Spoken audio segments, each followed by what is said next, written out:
ठीक है, एक न्यू क्लास बनाते हैं एरे एग्जाम्पल 2 के नाम से।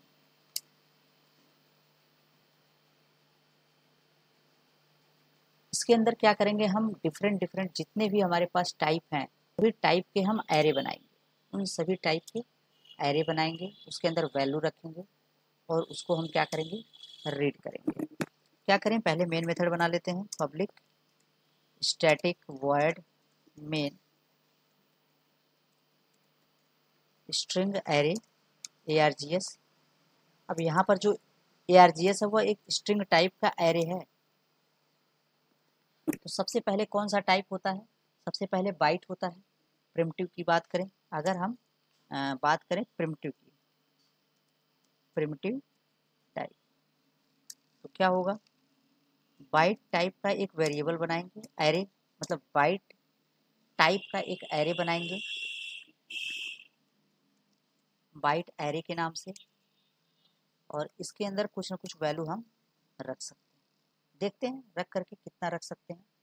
तो अगर ये बाइट टाइप का एरे है, इसका मतलब इसके अंदर बाइट वैल्यू ही रख सकते हैं। और बाइट वैल्यू की रेंज क्या होती है, -120, हाँ -128 से लेकर के 127 तक, मतलब -128 भी स्टोर कर सकते हैं और 127 भी स्टोर कर सकते हैं। लेकिन इससे बड़ा नंबर करने के लिए दिक्कत हो जाएगी, +128 के लिए दिक्कत हो जाएगी। अभी आ गया है, incompatible types possible logic conversion from int to byte. BlueJ के पास एक ऐसी फैसिलिटी है जिससे क्या होता है कि ये जैसे ही हम कोड को सेव करते हैं, चेंज करके सेव करते हैं, तुरंत ये चेक करने लगता है, इसका कंपाइलर तुरंत चल जाता है, तुरंत चेक कर लेता है कि सही है या नहीं। ये सिंटेक्स वाइज मिस्टेक है, ठीक है, तो इसमें डाउट नहीं रखेंगे। तो हम लोग क्या करते हैं, मिन और मैक्स ये दोनों वैल्यू इसके अंदर रखते हैं। इसी तरीके से शॉर्ट का बना सकते हैं, शॉर्ट एरे इसके अंदर भी रख सकते हैं। इसका कितना होता है, इसका तो याद ही नहीं है, देखें जरा, 32,537 होता है क्या, 32,537 होता है शायद, माइनस में 38 होता है, माइनस में 38 होता है। कैलकुलेट कर लेते हैं, सबसे अच्छा कैलकुलेट कर लेते हैं, कैलकुलेटर कैसे कैलकुलेट करेंगे। जो शॉर्ट है इसकी साइज कितनी होती है, 2 बाइट की होती है। हमें लग रहा है हमने ज़्यादा लिख दिया, इतना लिखना नहीं चाहिए था, इससे वो कम ही होता है। 2 रेज़ टू पावर 15, इसको कैलकुलेट करेंगे कितना आएगा, 32,768 होता है, 32,768, ठीक है। तो ये माइनस में 32,768 होगा, 32,768 होगा। और पॉजिटिव की बात करें अगर, तो इससे एक कम होता है, 32,767 होता है, एक कम होता है। हम इसको जानबूझ करके ऐसे लिख रहे हैं ताकि एक बार के लिए हमें पता चल सके कि मिनिमम वैल्यू कितनी होती है और मैक्सिमम कितनी होती है। इसी तरीके से अगर इंट की बात करें, इंट एरे है, इंट एरे इसके अंदर क्या रख सकते हैं, इसकी साइज क्या होती है, इसका रेंज क्या होता है। तो इंट जो है वो 4 बाइट का होता है, अगर 4 बाइट का होता है तो उसको बिट में कन्वर्ट करेंगे, 4 8 जा 32, तो अगर 32 बिट मतलब 32 बिट्स इसका साइज है, तो 2 रेज़ टू पावर 31 इसको कैलकुलेट करेंगे। तो ये जो नंबर है कितना लिखा है, ये रहा, बहुत बड़ा है। ये नंबर जो है ये नेगेटिव नंबर होता है, सॉरी ये नंबर होता है नेगेटिव।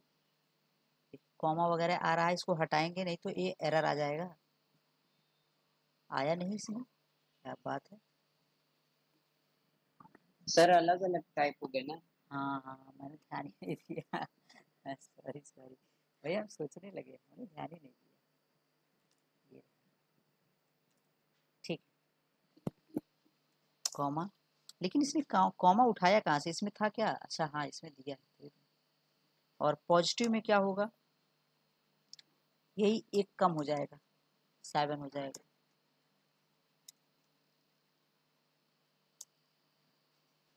ठीक है, इसी तरीके से लॉन्ग होता है, तो लॉन्ग का भी हम एरे बना सकते हैं। लॉन्ग टाइप का एरे बनाएंगे, लॉन्ग ARR, इसकी भी मिनिमम और मैक्सिमम वैल्यू रख लेते हैं। सबकी रख रहे हैं तो इनकी भी रख लेते हैं। तो लॉन्ग की साइज होती है 64 बिट की, 64 बिट्स होते हैं, तो 2 रेज टू पावर, इसको जरा हम डिलीट करें। ठीक है, 2 रेज टू पावर 64 में से 1 माइनस कर देंगे तो 63 आएगा। तो ये नेगेटिव का रेंज है, बहुत बड़ा नंबर है ये तो।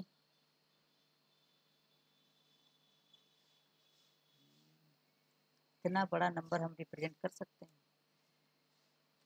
922372, सही लिख रहे हैं? 9223 9372 036 854 5477580 8। इतना बड़ा नंबर है ये। एरर आ गया, पता नहीं क्या, देखा जाए जरा क्या कह रहा है। Illegal number two large, sorry integer number two large, कह रहा है कि ये जो नंबर है ना, ये इंटीजर है लेकिन बहुत बड़ा है। अब हमें एक चीज़ याद रखना पड़ेगा कि हमने पहले भी जाना हुआ है कि अगर कोई नंबर हम लिखते हैं, 0 to 9 डिजिट को मिला करके कोई भी नंबर अगर हम लिखते हैं जो कि इंटीजर है, तो बाय डिफ़ॉल्ट वो इंट होता है। बाय डिफ़ॉल्ट क्या होता है? इंट होता है। अब जब हम लॉन्ग टाइप का एरे बनाएंगे, इसका मतलब ये कहेगा कि इस एरे के अंदर सिर्फ और सिर्फ लॉन्ग टाइप की ही वैल्यू रह सकती है, और ये है इंट टाइप की। इंट टाइप की ये यहाँ ऑटोमेटिक कन्वर्जन नहीं हो पा रहा है इसका, मतलब ऐसी प्रॉब्लम है कि इन्होंने कन्वर्जन ही नहीं किया इसका। ऐसे केस में हमें इसके साथ एल लगाना पड़ेगा, इसके साथ एल लगाना पड़ेगा। इसी को कॉपी कर लेते हैं और इसको कर देंगे इधर लास्ट में पेस्ट। तो एक नंबर यहाँ से घटाएंगे, 7 कर देंगे, और ये इसको क्या करेंगे? पॉजिटिव कर लेंगे। इतना लिखने का हमारा मकसद यही था कि एटलीस्ट हमें रेंज का आइडिया हो कि रेंज कैलकुलेट होता कैसे। कभी अगर इनकेस इमरजेंसी पड़ जाए, ज़रूरत कहीं पड़ जाए, तो हम कैलकुलेट कर लें कि लॉन्ग के अंदर जो वैल्यू स्टोर होती है वो कौन सी वैल्यू, उसकी मिनिमम वैल्यू क्या है और उसकी मैक्सिमम वैल्यू क्या है। जो भी नंबर होगा वो इससे लेकर के इसके बीच तक का, मतलब यहाँ तक का ही नंबर लॉन्ग के अंदर स्टोर कर सकते हैं। इसके बाहर का चेक करके देखें, 9, एरर आ गया तुरंत। मतलब अगर इससे बड़ा नंबर स्टोर करेंगे, 8 लिख देंगे तब भी एरर आ जाएगा, 7 लिखेंगे तो नहीं आएगा। मतलब इससे बड़ा नंबर हम जावा के अंदर नहीं लिख सकते, स्टोर ही नहीं कर सकते। अब यहीं पे पाइथन जो है, पाइथन बेनिफिशियल हो जाता है। पाइथन एक ऐसा लैंग्वेज है, कितना भी बड़ा नंबर चाहें दे सकते हैं उसको, कितना भी बड़ा नंबर। उसका टाइप नंबर होता है, उसका टाइप इंट, फ्लोट, डबल ऐसा कुछ नहीं होता, उसका टाइप होता है नंबर, सिर्फ एक डेटा टाइप है नंबर के नाम से। जितना बड़ा नंबर मन करे उतना बड़ा नंबर दे देंगे, सब के सब एक्सेप्ट कर लेता है, सेव कर लेता है, वो मना नहीं करेगा। तो पाइथन जो है वो जावा से इस मामले में बेहतर है। और जावा में क्या है, जावा में जो हमें टाइप पहले बताना पड़ता है कि किस टाइप का होगा, पाइथन में ऐसा नहीं है। पाइथन में आप डेटा सेव करेंगे वेरिएबल में, वो अपने आप डिसाइड कर लेगा कि ये किस टाइप का है, फ्लोटिंग पॉइंट है, कैरेक्टर है, बुलियन टाइप का है, वो अपने आप एक्सेप्ट कर लेगा। नंबर टाइप का है, तुरंत पता लगा लेगा, उसका कोई दिक्कत। इसी तरीके से हम और भी बना सकते हैं। फ्लोट के लिए फ्लोट का एरे बना सकते हैं। कोई भी नंबर रखते हैं इसके अंदर 34 पॉइंट, एरर आ गया। कोई भी नंबर रखना चाहेंगे तो एरर आ जाएगा। क्यों? यहाँ कह रहा है incompatible types possible lossy conversion from double two float. ऐसा क्यों एरर आया? इसके पीछे का कारण है कि जो 34.76 है बाय डिफॉल्ट ये डबल ही होता है। तो अगर ये बाय डिफॉल्ट डबल होता है तो फ्लोट के अंदर तो स्टोर हो नहीं सकता, क्योंकि फ्लोट की साइज डबल से छोटी होती है। तो यहाँ पर हमको एक्सप्लिसिटली बताना पड़ेगा कि नहीं ये डबल नहीं, ये फ्लोट है। तो हमने एफ लिख दिया, और एफ कैपिटल और स्मॉल दोनों अलाउड, चाहे लोअर केस में लिखें या अपर केस में लिखें, ये दोनों के दोनों कंपाइलर इसको सपोर्ट करता है। इसी तरीके से कुछ और भी लिख सकते हैं ऐसा, तो इसको भी लिखना पड़ेगा।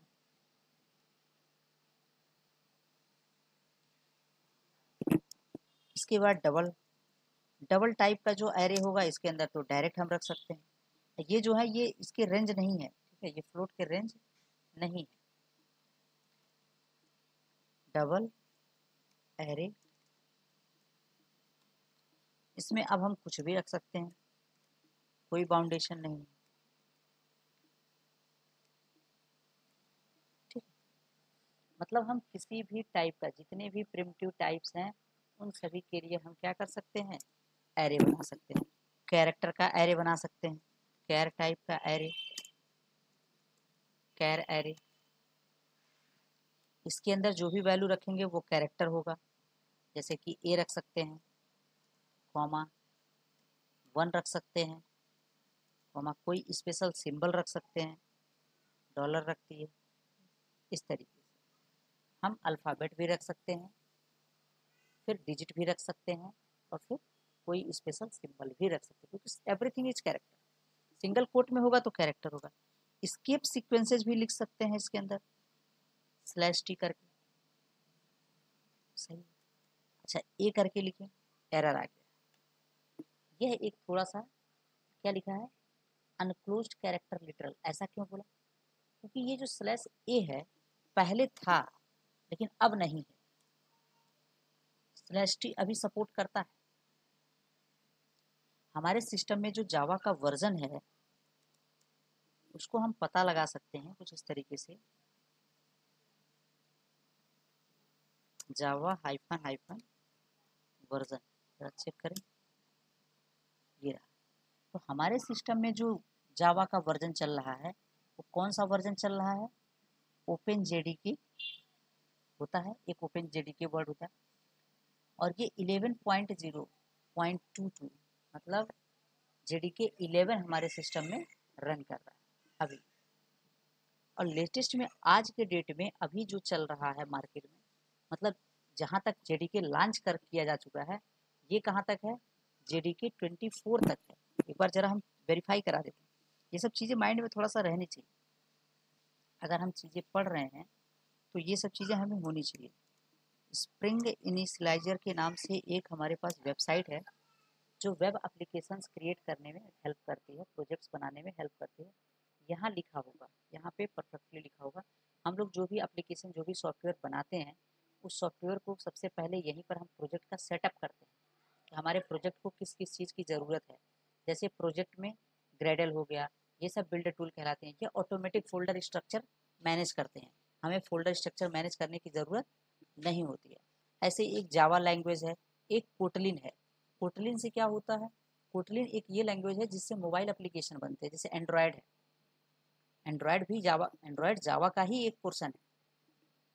जिसको जावा आती है वो एंड्रॉयड का एप्लीकेशन बना सकता है। क्यों? क्योंकि एंड्रॉयड जो है वो जावा से ही बना है, वो जावा का ही एक पार्ट है, माइक्रो एडिशन कहते हैं उसको, ठीक है।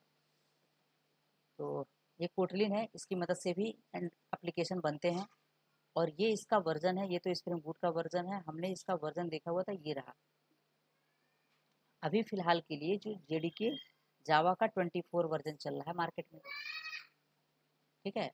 और ये 17 जो है इसको स्टेबल वर्जन कहते हैं। स्टेबल वर्जन का मतलब हो गया कि अब सभी मैक्सिमम जो सॉफ्टवेयर बन रहे हैं वो जेडीके 17 पर बन रहे हैं। हमने यहाँ पे 11 लिया हुआ है, हमारा पुराना है, हमारा काफ़ी पुराना है। इसके बाद जैसे 11 के बाद 17 आया, होते हैं स्टेबल वर्जन्स होते हैं जो मार्केट में काफ़ी लंबे समय तक रुके रहते हैं। जिन जैसे होता क्या है कि वर्जन में चेंजेज होते हैं, पहले वर्जन में कुछ आया, उसमें कुछ एनहांसमेंट करना था तो एनहांस किए, एक नया वर्जन बना, फिर कुछ एनहांसमेंट करना था, फिर एक नया वर्जन बनाए। तो ऐसे ऐसे सिचुएशन में क्या होता है, कुछ कुछ ऐसे वर्जन है जिसमें मेजर चेंजेज आए, कुछ कुछ ऐसे वर्जन है जिसमें माइनर चेंजेस है, वो छोटे छोटे चेंजेस है, लेकिन कुछ ऐसे वर्जन है जिसमें मेजर चेंजेस है, बड़े बड़े चेंजेस हैं, तो वो स्टेबल वर्जन की कैटेगरी में आ जाते हैं। तो हमारा 11.22 है, 11.022, तो इसलिए यहाँ पे इसको सपोर्ट नहीं कर रहा है, इसको सपोर्ट नहीं कर रहा है, एक को, अदरवाइज ये सपोर्ट करता है, ये अलार्म है। हम दिखाएंगे, इसको भी दिखाएंगे जिस समय हम लोग कैरेक्टर लिटरल पढ़ेंगे, तो हम इसको पुराने वर्जन पे रन करके चेक करके दिखाएंगे कि ये उस पर काम कर रहा है या नहीं कर रहा है। ठीक है, हम लोग जब शुरुआत से फिर से सर्कुलेट करेंगे तो हम लोग पढ़ेंगे। ठीक, /t लिख सकते हैं, मतलब इसके सीक्वेंस लिख सकते हैं। अच्छा, और भी लिख सकते हैं, क्या लिख सकते हैं, यूनिकोड में लिख सकते हैं, यू लिख देंगे। अब यूनिकोड, यू का मतलब क्या हो गया, यूनिकोड, और यूनिकोड हमेशा हेक्साडेसिमल में लिखा जाता है, तो हेक्साडेसिमल में हम लिख सकते हैं। सही है। अगर इसको हटा दे तब क्या होगा, एरर आ गया, क्योंकि ये करेक्ट फॉर्मेट नहीं है, इसको 4 डिजिट में लिखना होगा, 4 डिजिट में। इसी तरह बुलियन, बुलियन टाइप का भी एरे होता है, बना सकते हैं, मतलब किसी भी टाइप का हम एरे क्रिएट कर सकते हैं, इसके लिए हम लोग फ्री हैं। तो क्या होगा, बहुत होगा, ट्रू वैल्यू होगा और फॉल्स होगा, इसके अलावा दूसरा कोई वैल्यू ही नहीं होगा। क्या हो गया इसको, इतना बड़ा एरर। अच्छा, ये इसकी वजह से, सॉरी, कह रहे हैं क्या हो गया। ठीक है, क्लियर है हर्षिता, हम किसी भी टाइप का बना सकते हैं, वो प्रिमिटिव हो। अब आते हैं जरा नॉन प्रिमिटिव की तरफ। नॉन प्रिमिटिव, तो नॉन प्रिमिटिव का भी हम एरे बना सकते हैं। नॉन प्रिमिटिव का मतलब क्या है, जो क्लास टाइप का हो या ऑब्जेक्ट टाइप का हो या क्लास टाइप का, ऐसे कह सकते हैं। जैसे स्ट्रिंग, स्ट्रिंग एक क्लास है, इसका हम एरे बना सकते हैं, स्ट्रिंग एरे। इसके अंदर क्या रख सकते हैं, किसी का नेम रख सकते हैं, अभय एक नाम हो गया, विनय रख सकते हैं, ये भी हो गया। डबल इन्वर्टेड कॉमा में हम कोई नंबर लिख सकते हैं, डबल इन्वर्टेड कॉमा में हम और भी बहुत कुछ लिख सकते हैं। जैसे ये /t लिखना था, इसको लिख सकते हैं, क्योंकि अब ये इतना एक कैरेक्टर की तरह बिहेव करेगा, एक कैरेक्टर की तरह बिहेव करेगा। और इसमें और भी सिंबल्स यूज कर सकते हैं, डॉट वगैरह यूज कर सकते हैं, कुछ भी यूज कर सकते हैं, क्योंकि जो भी डबल इन्वर्टेड कॉमा के अंदर होगा वो स्ट्रिंग माना जाता है, चाहे वो किसी भी टाइप का हो, डिजिट हो, अल्फ़ाबेट हो या कोई स्पेशल सिंबल। ठीक है,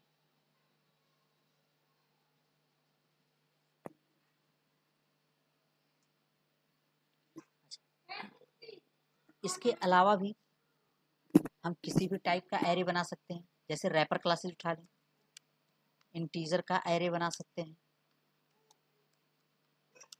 इंटीजर का एरे, तो इसके अंदर इंटीजर वैल्यू रख सकते हैं।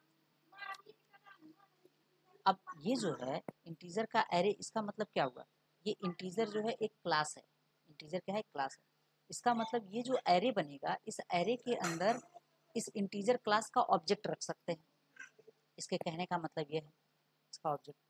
जरा हम प्रिमिटिव वैल्यू रख के चेक करें, देखिए सही है क्या। हमने 10 रखा, अभी भी सही है, 20 रखेंगे तब भी सही है।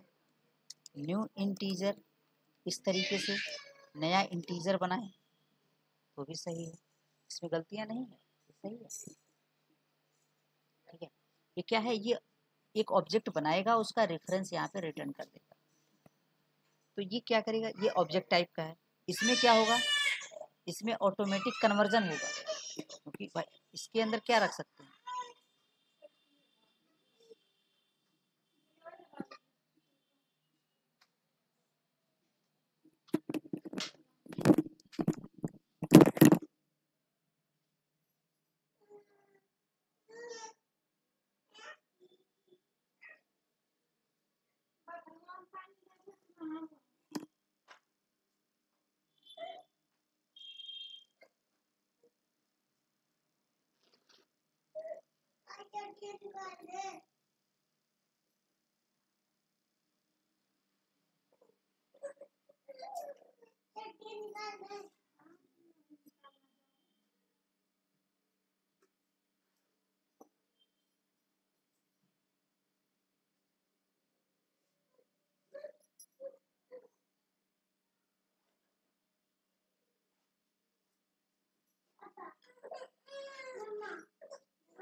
हाँ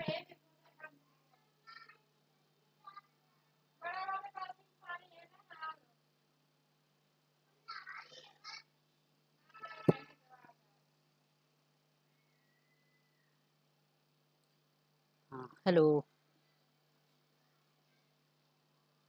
यस ठीक ठीक। तो हम लोग इस पॉइंट पे थे, ठीक है। तो हम ये कह रहे थे कि जो ये एरे बन रहा है वो इंटीजर टाइप का है, यहाँ जो एरे बना वो इंट टाइप का है। दोनों में फ़र्क है, ये प्रिमिटिव है, मतलब ये प्रिमिटिव वैल्यू होल्ड करके रखेगा और ये नॉन प्रिमिटिव रखेगा। इसका मतलब ये हो गया कि हो सकता हो कि ये जो पेन है ये ऑब्जेक्ट में कन्वर्ट हो रहा हो, मतलब कहीं ना कहीं ऐसा कुछ ना कुछ हो रहा होगा ज़रूर।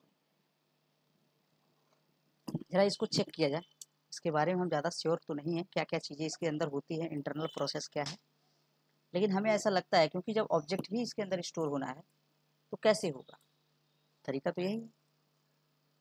देखते हैं इन तीनों को जरा हम डिस्प्ले करा के देखें। हम इसके लिए एक लूप चला सकते हैं।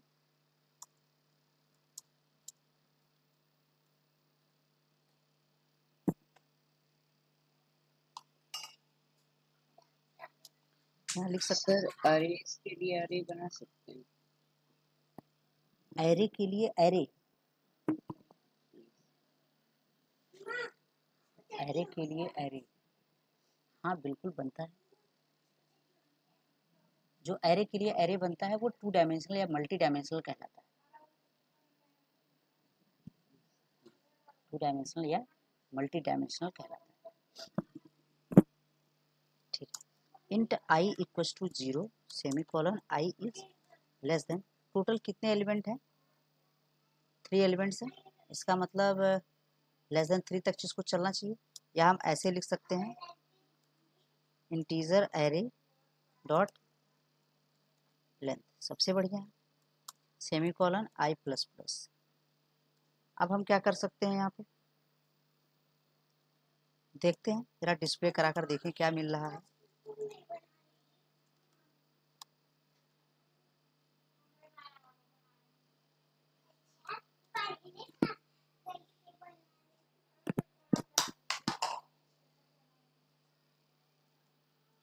Integer a r r, array के आई इंडेक्स को हम प्रिंट करते हैं, देखते हैं क्या आता है। इसको कंपाइल करेंगे और इसको रन करेंगे। पहले में 10 आ रहा है, दूसरे में 20 आ रहा है, तीसरे में 30 आ रहा है। वैल्यू तो यही आ रही है, ये 10 प्रिंट कर रहा है, ये 20 प्रिंट कर रहा है, ये 30 प्रिंट कर रहा है। ऐसा हो कैसे रहा होगा, एक्चुअली में होता क्या है कि हमने एक चीज़ बताया होगा, टू स्ट्रिंग मेथड के बारे में हमने बताया था। टू स्ट्रिंग मेथड कि जब भी हम किसी ऑब्जेक्ट का रेफरेंस प्रिंट करने की कोशिश करते हैं तो वो क्या करता है, वो टू स्ट्रिंग मेथड को कॉल कर देता है, और जो टू स्ट्रिंग मेथड के अंदर कोड लिखा होगा उसी कोड के अकॉर्डिंग वो काम करता है। तो जो जब इस ऑब्जेक्ट को प्रिंट कर रहे होंगे तो इसने ऑब्जेक्ट नहीं प्रिंट किया है, उसके अंदर कोड लिखा है कि इसकी वैल्यू को रिटर्न कर दे, तो वो वैल्यू रिटर्न कर देता है, ठीक है। इस तरीके से वो वैल्यू रिटर्न कर देता है। तो इस चीज़ का थोड़ा सा ध्यान रखेंगे कि जितने भी रैपर क्लासेज हैं वो सभी अपनी वैल्यू, जो वैल्यू स्टोर करते हैं वो वैल्यू प्रिंट करते हैं, ना कि रेफरेंस प्रिंट करते हैं। अगर कोई दूसरा क्लास होता, जैसे ये स्ट्रिंग ए आर आर है, इसको ज़रा प्रिंट करके देखें, ये क्या प्रिंट करेगा, ये भी तो एरे है, नहीं नहीं, स्ट्रिंग, स्ट्रिंग वैल्यू ही प्रिंट करता है, स्ट्रिंग क्या करता है, वैल्यू ही प्रिंट करता है। लेकिन अगर यही ऑब्जेक्ट ए आर आर, ये एरे एग्जाम्पल 2 का अगर ऑब्जेक्ट होता, बिल्कुल हम अगर ऐसे लिखते dot out dot print l n, और अगर हम इसका ऑब्जेक्ट बनाते न्यू एरे एग्जाम्पल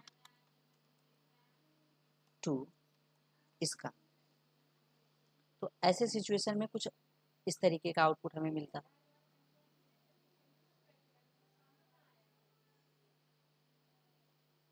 ऐसा, इस तरीके, जबकि ये जो यहाँ लिखा हुआ है ये भी एक ऑब्जेक्ट है, और जो यहाँ लिखा है ये भी एक ऑब्जेक्ट है, लेकिन दोनों में फ़र्क क्या आ रहा है, इसमें क्या हो रहा है, इसमें क्लास का नेम लिख कर आ रहा है, @ सिंबल आ रहा है, और हेक्साडेसिमल हैश कोड की हेक्साडेसिमल वैल्यू आ रही है। लेकिन इसके केस में नहीं है, इसके केस में तो जो 30 हमने यहाँ दिया था वही 30 आ रहा है। तो ये जो जितने भी रैपर क्लासेस हैं वो अपनी वैल्यू रिटर्न कर देते हैं, ठीक है, ऐसा कुछ। फिलहाल इसको हटाते हैं, इसकी उतनी ज़रूरत नहीं है। तो ये सही है, ये क्लियर है। मतलब हम स्ट्रिंग टाइप का भी डिक्लेयर कर सकते हैं, ये जो रैपर क्लासेज हैं उस टाइप का भी डिक्लेयर कर सकते हैं, अपने खुद के किसी दूसरे क्लास को भी कर सकते हैं। जैसे अगर यहाँ पर हमने क्लास बनाया मैट्रिक्स के नाम से या स्टूडेंट के नाम से, तो हम स्टूडेंट का भी एरे बना सकते हैं, क्योंकि स्टूडेंट एक टाइप है। क्लास मतलब क्या, एक टाइप। क्लास का मतलब क्या होता है, एक टाइप। तो हम स्टूडेंट टाइप का एक एरे बना सकते हैं, स्टूडेंट एरे इक्वल्स टू, और इसके अंदर जो रखेंगे वो स्टूडेंट का ऑब्जेक्ट ही होगा। मतलब इसके अंदर दूसरा कुछ भी नहीं रख सकते, अगर हम दूसरा कुछ रखेंगे तो प्रॉब्लम्स आ सकती है। ये रहा, incompatible types, int can not be converted to student, int को स्टूडेंट में कन्वर्ट नहीं कर सकते। डबल इन्वर्टेड कॉमा में रखने का कोशिश करेंगे कुछ भी, तब भी नहीं रखने देगा, तब भी मना कर देगा, फिर वही आएगा इनकम्पेटिबल टाइप्स, ठीक है। Java dot lang dot string can not be converted to student, मतलब यहाँ स्टूडेंट का ऑब्जेक्ट ही रख सकते हैं। तो न्यू स्टूडेंट, अगर डिफ़ॉल्ट कंस्ट्रक्टर होगा तो सही है, अगर डिफ़ॉल्ट कंस्ट्रक्टर इसके पास नहीं होगा तो दिक्कत हो जाएगी। अभी इसके पास डिफ़ॉल्ट कंस्ट्रक्टर है, अगर ये डिफ़ॉल्ट कंस्ट्रक्टर हटा दे, पैरामीटराइज बनाया है क्या हमने, नहीं बनाया। अच्छा ये जावा ने ही पहले से बना रखा है, अच्छा इसमें हमारा कोई रोल नहीं है, ठीक है। अगर हम इसको हटा देंगे तो तुरंत वहाँ एरर आना शुरू कर देगा। अगर हम इस पूरे कोड को यहाँ से कमेंट कर दें एस्ट्रिक स्लैश, अभी क्या हो सकता है, अभी फ़िलहाल ये लिंकिंग दिखा रहा है, कोड हम चेक कर सकते हैं। यहाँ पर एरर आया नहीं,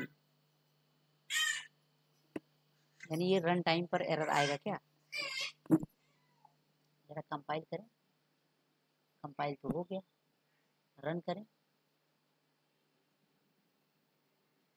अच्छा डिफ़ॉल्ट कंस्ट्रक्टर तो होता है, माय मिस्टेक, क्या हम भी दिया, डिफ़ॉल्ट कंस्ट्रक्टर अगर हम हटा भी देते हैं मतलब तो होता है। अगर कोई दूसरा कंस्ट्रक्टर हम बनाए होते पैरामीटराइज, जैसे पब्लिक स्टूडेंट, और इसके अंदर एक आर्गुमेंट अगर दे देते, कोई भी एक आर्गुमेंट दे देते, वो मैटर नहीं करता है। अब ऐसे केस में एरर आना चाहिए, एरर चेक करें, लेकिन दोनों है ना इसके पास, नहीं ये तो हटा दिए, ये तो है नहीं, अब इसके पास ये है। ज़रा इसको कंपाइल करें, तो इसको हमने कंपाइल किया, इसमें तो चेंजेस हो गए, इसमें तो रिफ्लेक्ट हो गई, और इसकी कहानी क्या है, एरर आ गया। हाँ ये पॉइंट हम कहना चाहते थे कि अगर स्टूडेंट के पास डिफ़ॉल्ट कंस्ट्रक्टर नहीं है तो एरर आ जाएगा। एरर इसलिए नहीं आ रहा था क्योंकि इसके पास डिफ़ॉल्ट कंस्ट्रक्टर था। अगर हम ये पैरामीटराइज हटा देंगे तब भी इसके पास होगा, वो कंपाइलर जनरेट करता है। जैसे ही हम इसको कंपाइल करते हैं तो कंपाइलर जनरेट कर देता है। अगर कंपाइलर जनरेट कर देगा तो यहाँ एरर नहीं आएगा, क्योंकि यहाँ से ये कॉल हो सकता है उसको। फिलहाल कोई नहीं, हमारे पास है, लिखा है, तो एरर नहीं मिलेगा, ये सही है। तो स्टूडेंट का ऑब्जेक्ट हम इसके अंदर रख सकते हैं, जितने चाहें उतने ऑब्जेक्ट हम रख सकते हैं, इसमें कोई रोक टोक नहीं है। न्यू, ठीक है, क्लियर। मतलब हम कितने टाइप के रख सकते हैं, स्ट्रिंग जो बिल्ट इन है, जावा के साथ प्री डिफाइंड है, उसको भी रख सकते हैं। रैपर क्लास इंटीजर, ये भी जावा के साथ बिल्ट इन है, इसको भी रख सकते हैं, मतलब इसका भी एरे बना सकते हैं। फिर एक स्टूडेंट जो हमने बनाया है, यूजर डिफाइंड, हमने खुद से बनाया है, ठीक है, तो उसका भी हम एरे बना सकते हैं। तो एरे किसी भी टाइप का बनाया जा सकता है, किसी भी टाइप का, इसके लिए कोई बाउंडेशन नहीं। क्लियर है, ये एक पॉइंट हम डिस्कस करना चाहते थे तो हमने डिस्कस कर लिया, हम किसी भी टाइप का एरे बना सकते हैं। हमने डायरेक्ट वैल्यू असाइन किया है, न्यू कीवर्ड के साथ बना सकते हैं, उसकी साइज डिक्लेयर कर सकते हैं, मतलब पहले डिक्लेयर कर सकते हैं, बाद में फिर इनिशियलाइज कर सकते हैं, ये सब तो कर सकते हैं। ये सब चीज़ें हम लोगों ने कल देखी थी कि हम किस तरीके से डायरेक्ट हम क्या कर सकते हैं, वैल्यू पहले डिक्लेयर कर दें उसके बाद इंसलाइज करें, या फिर इंसलाइजेशन और डिक्लेरेशन दोनों साथ साथ करें। ये चीज़ें हम लोगों ने कल डिस्कस किया था। ठीक है, क्लियर है पॉइंट्स? ओके, अब हम लोग क्या करें, इसमें डाउट तो नहीं है किसी टाइप का? कोई क्वेश्चन अपने पास, कोई क्वेरी? No sir. ठीक ठीक नो सर। ठीक, एक दूसरा क्लास बना लें, एक न्यू क्लास बनाते हैं, array example, array example number 3।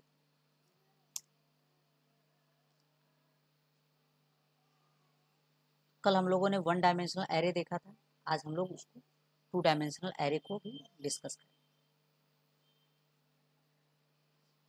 देखते हैं 2 डायमेंशनल के पास क्या क्या चीज़ें हैं।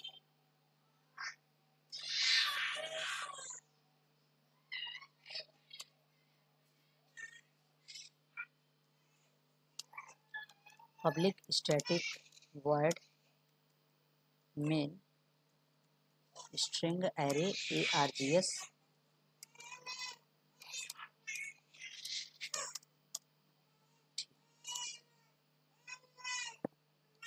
टू डायमेंशनल एरे का मतलब क्या हो गया, कैसा दिखना चाहिए उसको। अब ये जो एरे था ये लिनियर एरे था, इसको हम कह सकते हैं, क्या क्या कह सकते हैं, 1 डायमेंशनल एरे, सॉरी क्या हो गया, नॉट रिस्पॉन्डिंग हो गया, 1 डायमेंशनल एरे। और क्या कह सकते हैं इसको, इस तरीके से लिख सकते हैं, 1D एरे कह सकते हैं, एरे कह सकते हैं। और क्या कह सकते हैं, लिनियर एरे कह सकते हैं। ये 3 नेम्स हैं। यही अगर 2 डायमेंशनल एरे होता तो कैसा दिखता, इधर साइड में इधर कर लेते हैं।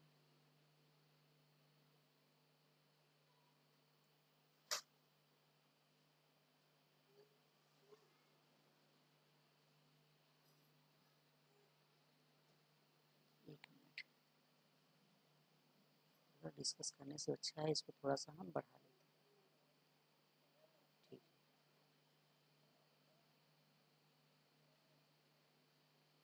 यहाँ लग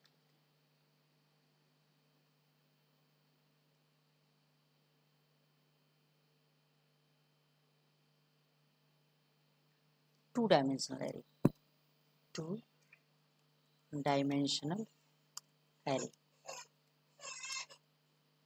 या हम इसे इस तरीके से लिख सकते हैं, 2D।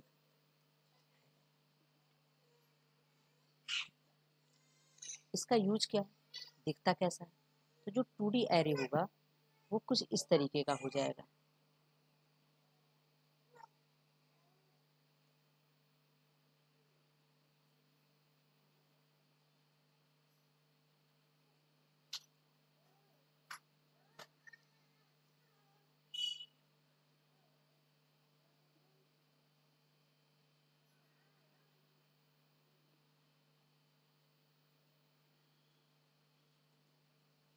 ये हो गया, एक एलिमेंट रखने की जगह हो गई, मतलब ये टेबुलर फॉर्म में इस तरीके से हम इसको समझ सकते हैं।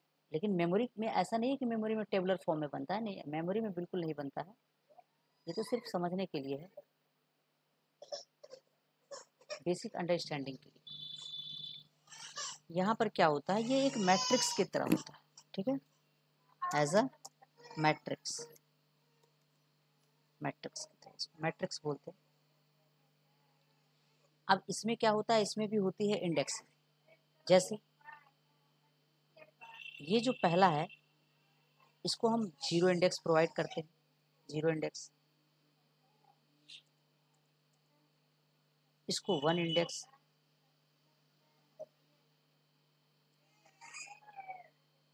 और 2 इंडेक्स, इस तरीके से, ठीक। सेम ऐसे ही इधर से बात करें, इधर से भी होता है। 2 डायमेंशनल है, दोनों तरफ से मेंशन होगा 0 1 2 3 4 5 और एक लास्ट में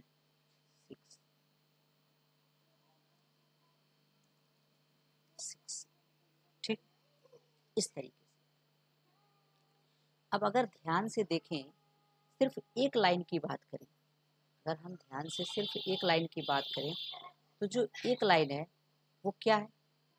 यही है, ये एक है। ठीक है, अब इसको और ये ऊपर वाले को देखें तो ये एक लिनियर एरे दिख रहा है, लिनियर एरे है। तो इसके अंदर पास कितने लिनियर एरे हैं?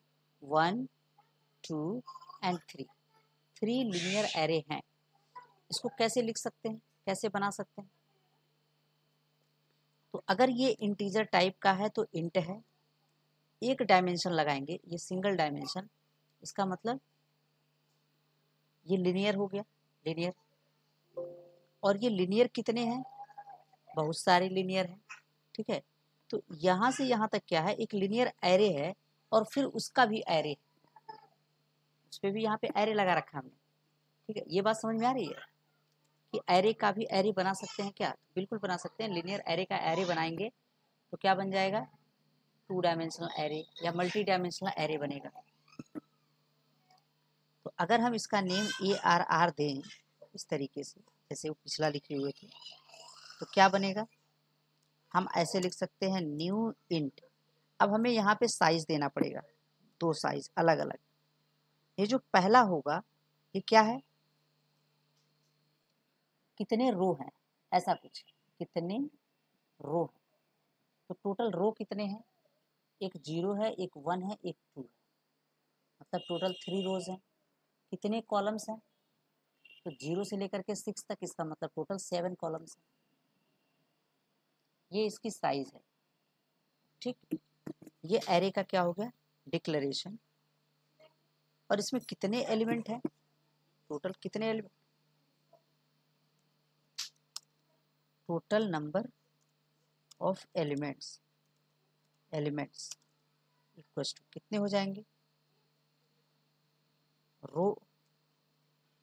रो इंटू कॉलम। तो रो इंटू कॉलम करेंगे, रो की वैल्यू कितनी है? 3 है, कॉलम की वैल्यू कितनी है? 7 है। काउंट कर सकते हैं, बिल्कुल जैसे टेबल होता है वैसे ही है, 21। ठीक, ये चीज़ देख सकते हैं, पहले में 7 बट हम लोग लीनियर एरे में ऐसे डिक्लेयर तो नहीं करते थे। नहीं नहीं, कैसे कैसे डिक्लेयर? नहीं समझ पाया। 3 7 आपने लिखा लिनियर एरे में? अच्छा, यहाँ पे नहीं, यहाँ पे कर सकते हैं, बिल्कुल ऐसे कर सकते हैं, इस तरीके से। इसको हम ऐसे लिख सकते हैं, int array ERR equals to new int, और यहाँ पे हम साइज दे सकते हैं, यहाँ हम साइज दे सकते हैं।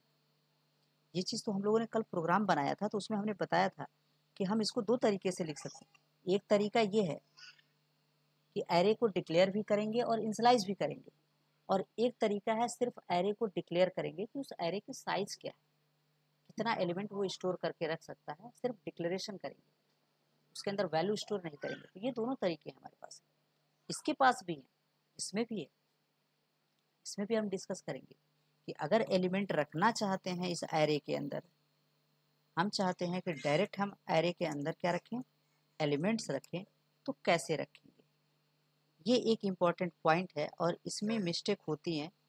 कभी कभी एग्ज़ाम में क्या होता है ना, वो इस तरीके से नहीं देता बल्कि इस तरीके से लिख देता है, तो वहाँ पे कुछ कंफ्यूजन हो जाता है, आउटपुट फाइंडिंग में गड़बड़ हो जाता है।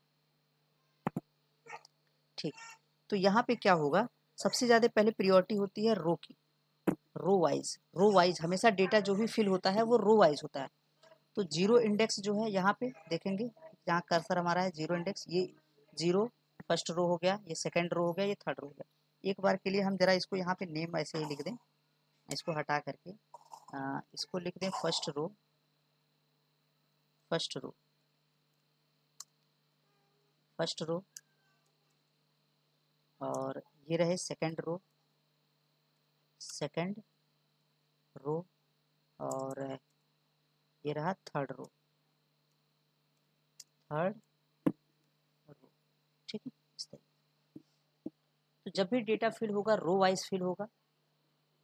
तो अगर हम फर्स्ट रो की बात करें, फर्स्ट रो, तो फर्स्ट रो के पास जो भी डेटा होगा वो कैसा होगा, तो हम इसको कुछ ऐसे समझ सकते हैं कि यह एक ऐसा एरे है, एक एरे है भाई। जीरो इंडेक्स पे क्या है, एरे ही तो है यहाँ पे। अगर हम 2 डायमेंशनल के हिसाब से देखें तो एरे ऑफ जीरो इसकी बात करें तो इसके पास क्या है, इसके पास ये पूरा का पूरा 0 से लेके 6 तक ये पूरा का पूरा एलिमेंट है इसके पास। मतलब जो एरे ऑफ जीरो है वो एक सिंगल एलिमेंट नहीं है, बल्कि वो क्या है, एक एरे है। जैसे पीछे प्रोग्राम जो बनाए थे उसमें एरे ऑफ जीरो का मतलब एक सिंगल वैल्यू। अब ये क्या कर रहा है, ये सिंगल वैल्यू नहीं रख रहा है एरे ऑफ जीरो पे। मतलब अगर इस ये जीरो यहाँ पे लिखे हैं, यही वाला फर्स्ट रो पे, तो इसके जगह पे एरे ऑफ जीरो पे कोई सिंगल वैल्यू नहीं है। ये यहाँ से लेके ये जीरो से लेके ये लास्ट तक पूरा का पूरा ये एरे है, ये एरे इसके पास। यानी इसके पास हम एलिमेंट रख सकते हैं जैसे कि 2, 2, 4, 6, 8, 9, 7, क्या लिख रहे हैं, डॉट लिख रहे हैं, कॉमा लिख रहे हैं, कॉमा, कॉमा, कॉमा 5, 1 2 3 4 5 6 7 8 9 10। सॉरी ज़्यादा कर दिए क्या, हमें 0 से लेकर 6 तक जाना है ना, केवल 7 एलिमेंट्स चाहिए। सॉरी, 1 2 3 4 5 6 7, ठीक है अभी सही है। तो ये एरे ऑफ जीरो हो गया, एरे ऑफ जीरो हो गया। इसी तरीके से एरे ऑफ 1 की बात करेंगे, मतलब रो 1 सेकेंड रो की बात कर रहे हैं, तो सेकेंड रो में भी ऐसे 7 एलिमेंट्स हो सकते हैं। 6 हो सकता है, 4 हो सकता है, 8 हो सकता है, फिर 6 हो सकता है, फिर 3 हो सकता है, 9 हो सकता है, और 4 हो सकता है। कुछ इस तरीके से ये पॉसिबल है कि ऐसा हो सकता है। अच्छा, एक और भी हो सकता है, एरे ऑफ 2 हो सकता है, ये भी एक एरे है। ध्यान देंगे, बड़ा इंपॉर्टेंट है, कंफ्यूजन कर देता है आगे चल के कभी। ये सब 2 नंबर के क्वेश्चन से लड़ने के लिए कर रहे हैं, कहीं ऐसा ना हो कि आए और हम कंफ्यूज हो जाएं, आते हुए हम गलती कर दें। तो ये टोटल 3 है। अब जो कंप्लीट एरे है वो क्या है, ये एरे कुछ ऐसा है, 2 डायमेंशनल एरे है, इसके अंदर एलिमेंट्स रखने हैं। तो इसके पास क्या होगा, एक तो एरे ऑफ जीरो, जीरो रो भी होगा इसके पास, एरे ऑफ 1 भी होगा इसके पास। ये अलग अलग एक अलग अलग एलिमेंट की तरह होंगे, एरे ऑफ 2 इस तरीके से अलग अलग एलिमेंट की तरह होंगे।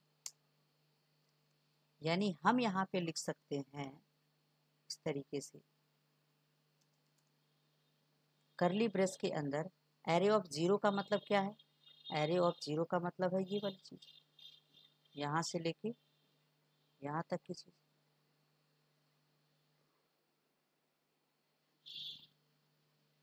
ऐसे फिर एरे ऑफ 1 का मतलब क्या है, ये वाली चीज, ये एरे। और फिर एरे ऑफ 2 का मीनिंग क्या हुआ, इसको रिप्लेस किया जाए इससे,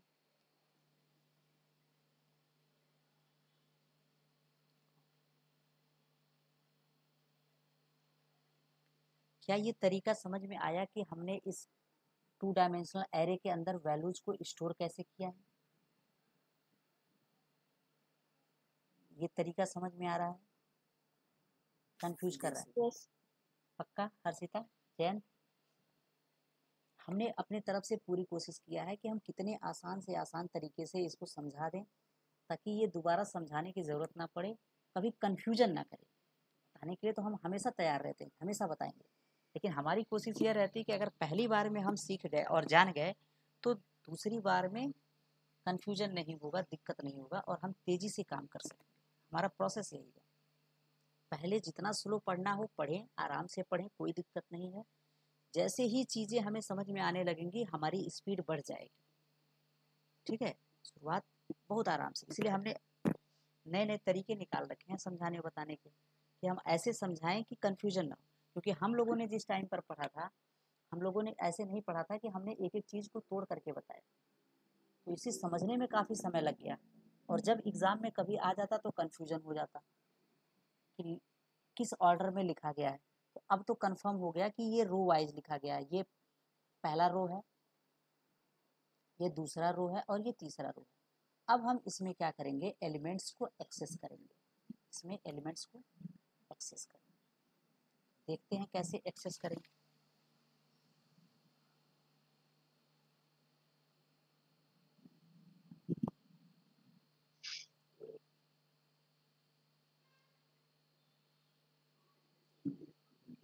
ठीक, एलिमेंट्स को अगर एक्सेस करना है तो हम यहाँ पे लिखेंगे, साइड में इसके लिखना चाहिए। अब अगर हम एरे के एलिमेंट्स की बात करें तो हम स्टोर, जरा हम इसके अंदर लिख दें, कैसे कैसे लिखेंगे।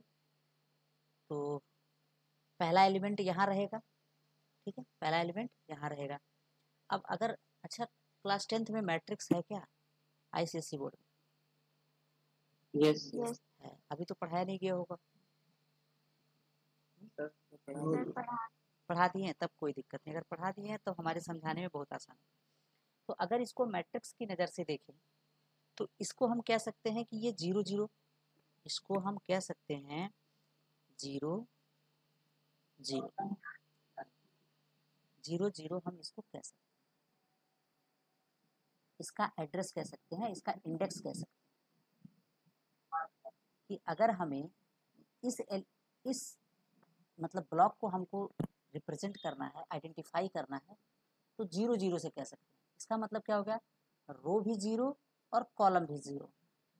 ठीक है, ऐसे अगर इसकी बात करें तो यहाँ पे क्या होगा सर, पहले रो होता है, ठीक है, तो रो की वैल्यू 0, कॉलम की वैल्यू 1, रो की वैल्यू 0, कॉलम की वैल्यू 1 रखेंगे। इसी तरीके से इसकी बात करें, रो की वैल्यू 0, कॉलम की वैल्यू 2 हो जाएगी।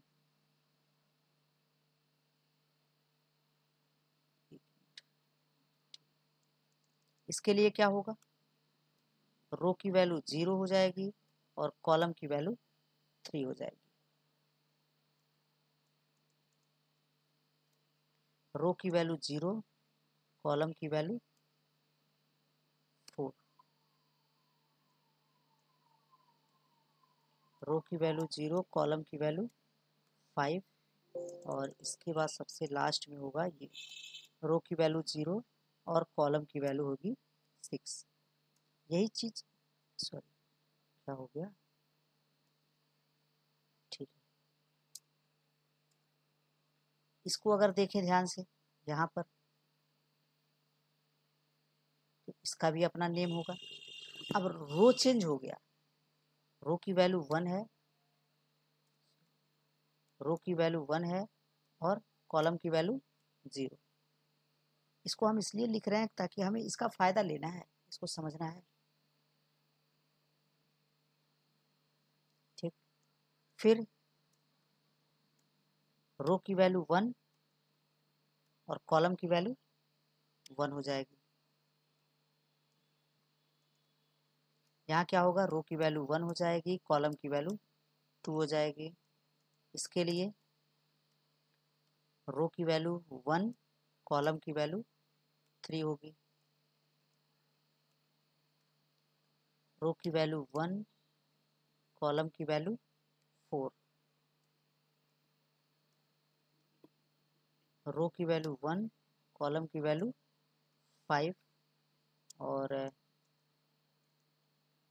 रो की वैल्यू 1 और कॉलम की वैल्यू 5 के बाद 6 होगी। कुछ छोटा हो गया क्या? लग रहा साइज का फर्क पड़ गया। ये ऐसे ठीक है।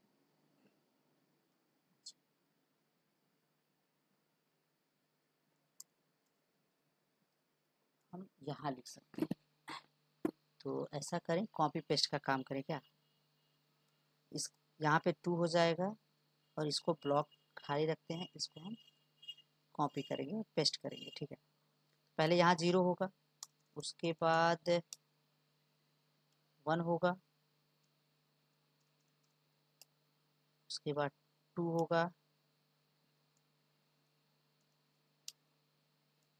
फिर 3 होगा, 4 होगा, 5 होगा और यहाँ इसमें हम एक चीज देख रहे होंगे कि पहले रो के लिए जो पहला इंडेक्स है यहाँ पे वो कांस्टेंट है, वो फिक्स रह रहा है 0 0 0 0 0। लेकिन जो दूसरा इंडेक्स है यहाँ पर वो वेरी कर रहा है, 0 से लेकर के कहाँ तक चल रहा है, टोटल 6 तक चल रहा है। मतलब पूरे रो को कवर कर रहा है, 0 1 2 3 4 5 6 7। फिर एक नया रो बन रहा है, उसके लिए रो की वैल्यू फिक्स हो जा रही है, रो नंबर 1। फिर ये दूसरा वाला इंडेक्स 0 1 2 3 4 5 फिर 0 से शुरू हो रहा है। फिर ऐसे थर्ड के लिए है, 2 इंडेक्स पहले फिक्स हो जा रहा है, बाकी 0 1 2 3 4 5 लाइक दिस, इस तरीके से एक्सेस होगा। अब अगर हम एक काम करें, इनको हम स्टोर करें, एरे ऑफ 0 की बात करें, एरे ऑफ 0 की, तो ये जो 2 4 6 8 9 7 5 हैं, ये कहाँ रखे गए हैं? अगर ये एरे ही है तो ये 2 जो है वो 0 इंडेक्स पर है, इसका मतलब यहाँ पर होना चाहिए, उसको इस जगह होना चाहिए। सेम इसी तरीके की बात करें अगर, तो 4 यहाँ होना चाहिए, 4 यहाँ होना चाहिए, फिर 6 होना चाहिए यहाँ पे, 6 के बाद 8 होना चाहिए, 9 7 5 यहाँ होना चाहिए, 9 यहाँ होना चाहिए, 7 और यहाँ होना चाहिए 5। ठीक है, पहला हो गया। इसके बाद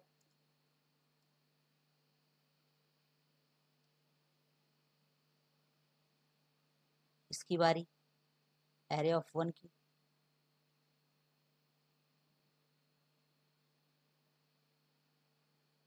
तो क्या क्या चीज़ें, 6 4 8, 6 हो जाएगा, 4 होगा, 8 होगा, उसके बाद 6 4 8 6 3 9, 6 3 9 और फिर 4 4 ऐसा होगा। और इसकी बात करें लास्ट वाले की,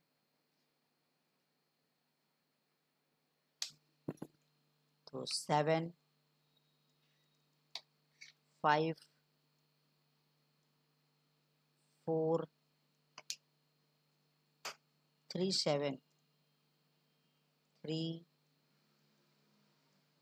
7 8 और 9। ठीक है, इस तरीके से ये स्टोर होगा। अब एक्सेस करने का तरीका है, हम किसी भी एलिमेंट को एक्सेस कर सकते हैं। हमें एरे का नेम लिखना होगा और इंडेक्स नंबर। अगर हम 0 0 देते हैं तो कौन सा एलिमेंट आएगा, 2 आएगा, 0 0 पर 2 स्टोर है। एरे के 0 1 पे अगर 0 1 देते हैं तो इस पे 4 स्टोर है। इसी तरीके से एरे के 1 5 पे क्या स्टोर है, ये हम बता सकते हैं। इधर यहाँ से इधर 1 पे चलेंगे और इधर से 5 पे चलेंगे, मतलब ये वाला 9 स्टोर है। हम ऐसे बता सकते हैं कि ये 9 स्टोर है। ठीक है, ये क्लियर है, कंसेप्ट समझ में आ रहा है इसका, इस तरीके से।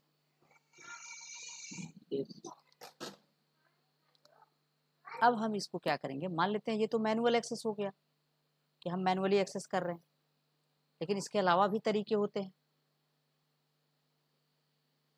हम लूप का यूज कर सकते हैं। इसमें लूप को जानना थोड़ा ज़रूरी है, लूप को हम जानेंगे तो हम अच्छा काम कर पाएंगे। इसमें कोई भी प्रॉब्लम होगी तो आसानी से सॉल्व कर लेंगे। हम इसको लूप के थ्रू भी एक्सेस कर सकते हैं।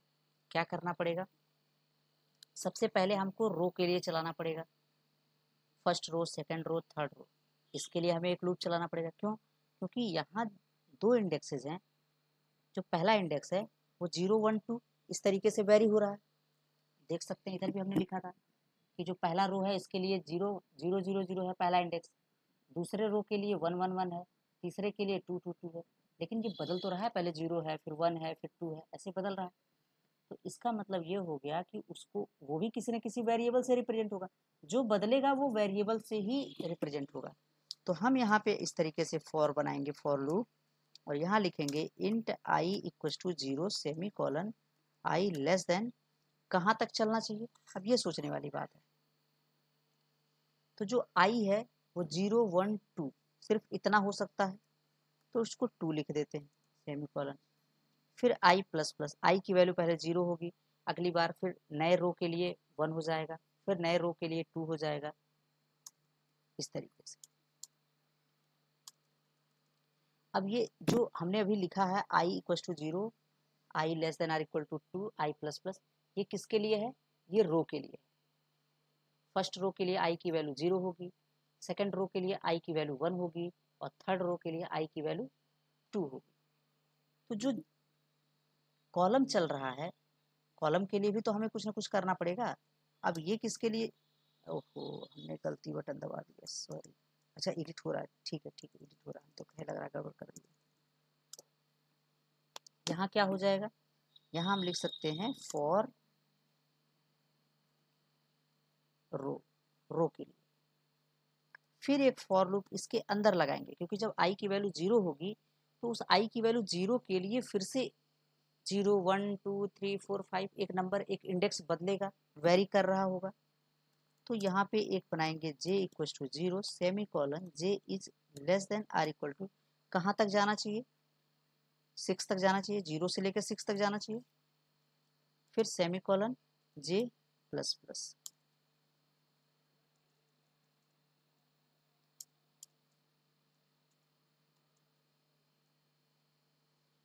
अब इसके अंदर हम चाहे तो उसको प्रिंट करें या फिर उसको किसी अदर ऑपरेशन में यूज करें, ये अपने ऊपर डिपेंड करें।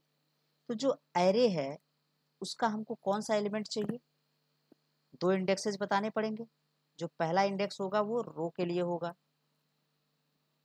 यहाँ हम मेंशन कर दे रहे हैं for column, COLUM, for column. तो रो की वैल्यू आई से रिप्रेजेंट हो रही है और कॉलम की वैल्यू जे से रिप्रेजेंट हो रही है। अब आई की वैल्यू जब 0 होगी तो जे की वैल्यू 0 1 2 3 4 5 6 ऐसे चलेगा। तो ये पूरा का पूरा रो की वैल्यू हमको मिल जाएगी। जब जे की वैल्यू 0 होगी, आई की वैल्यू 0 होगी तो 0 0 मिलेगा, 0 0 की वैल्यू मिल जाएगी। ठीक है, और ये वाला कोड अभी हम लोग रन करके चेक करने वाले हैं, इस कोड को चेक करेंगे। ठीक है, इस तरीके से कर लेते हैं, टेस्टिंग भी कर लेते हैं इसका, क्योंकि अगर बेसिक कंसेप्ट क्लियर है तो फिर कभी दिक्कत नहीं होने वाली है प्रोग्रामिंग में। हमें क्या करना चाहिए, हमें एक एरे बनाना चाहिए, किस टाइप का, इंट टाइप का एक 2 डायमेंशनल एरे बनाना चाहिए। इसका नेम रखना है ARR एरे इक्वल टू, और इसके अंदर हमें वैल्यूज रखनी। कैसे रखेंगे, रो वाइज। हमने डिसाइड किया कि हमारे एरे के अंदर 3 रोज होंगी और 7 कॉलम्स होंगे। तो रो वाइज रखते हैं, पहला रो, दूसरा रो और तीसरा रो।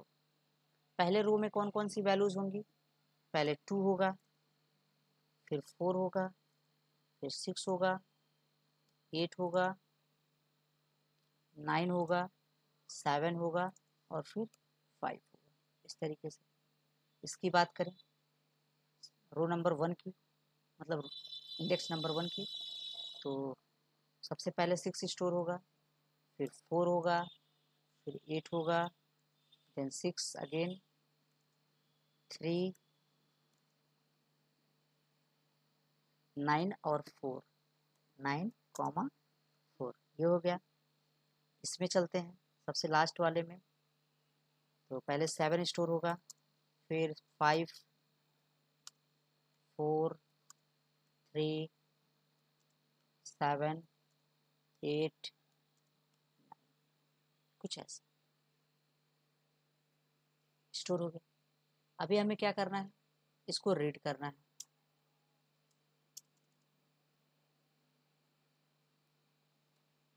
तरीका क्या है, तो हमने नीचे देखा कि हम लूप लगा सकते हैं, आसानी से लूप से एक्सेस कर सकते हैं। तो एक फॉर लूप लगाएंगे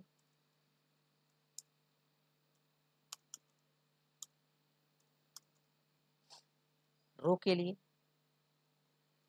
int i equals to 0 semicolon i is less than are equal to, total 2 तक चल रहा है अभी फिलहाल के लिए, i प्लस प्लस।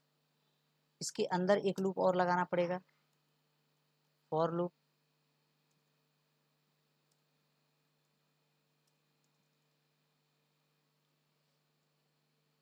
हो जाएगा int j equals to 0 semicolon j is less than are equal to, अभी फिलहाल के लिए इसको 6 तक चलाएंगे, j प्लस प्लस। और यहाँ हमें मैसेज डिस्प्ले करना है, system dot out dot print l n, और यहाँ पे डबल इन्वर्टेड कॉमा में लिखेंगे जो एरे है इसके आई इंडेक्स की वैल्यू और जे इंडेक्स की वैल्यू दोनों के दोनों यहाँ पे लाएंगे, रखेंगे, और फिर वैल्यू को भी निकालेंगे, एक्चुअल वैल्यू क्या स्टोर्ड है। यहाँ थोड़ा सा शो कराना चाहते हैं कि आई की वैल्यू आए और जे की वैल्यू भी आए।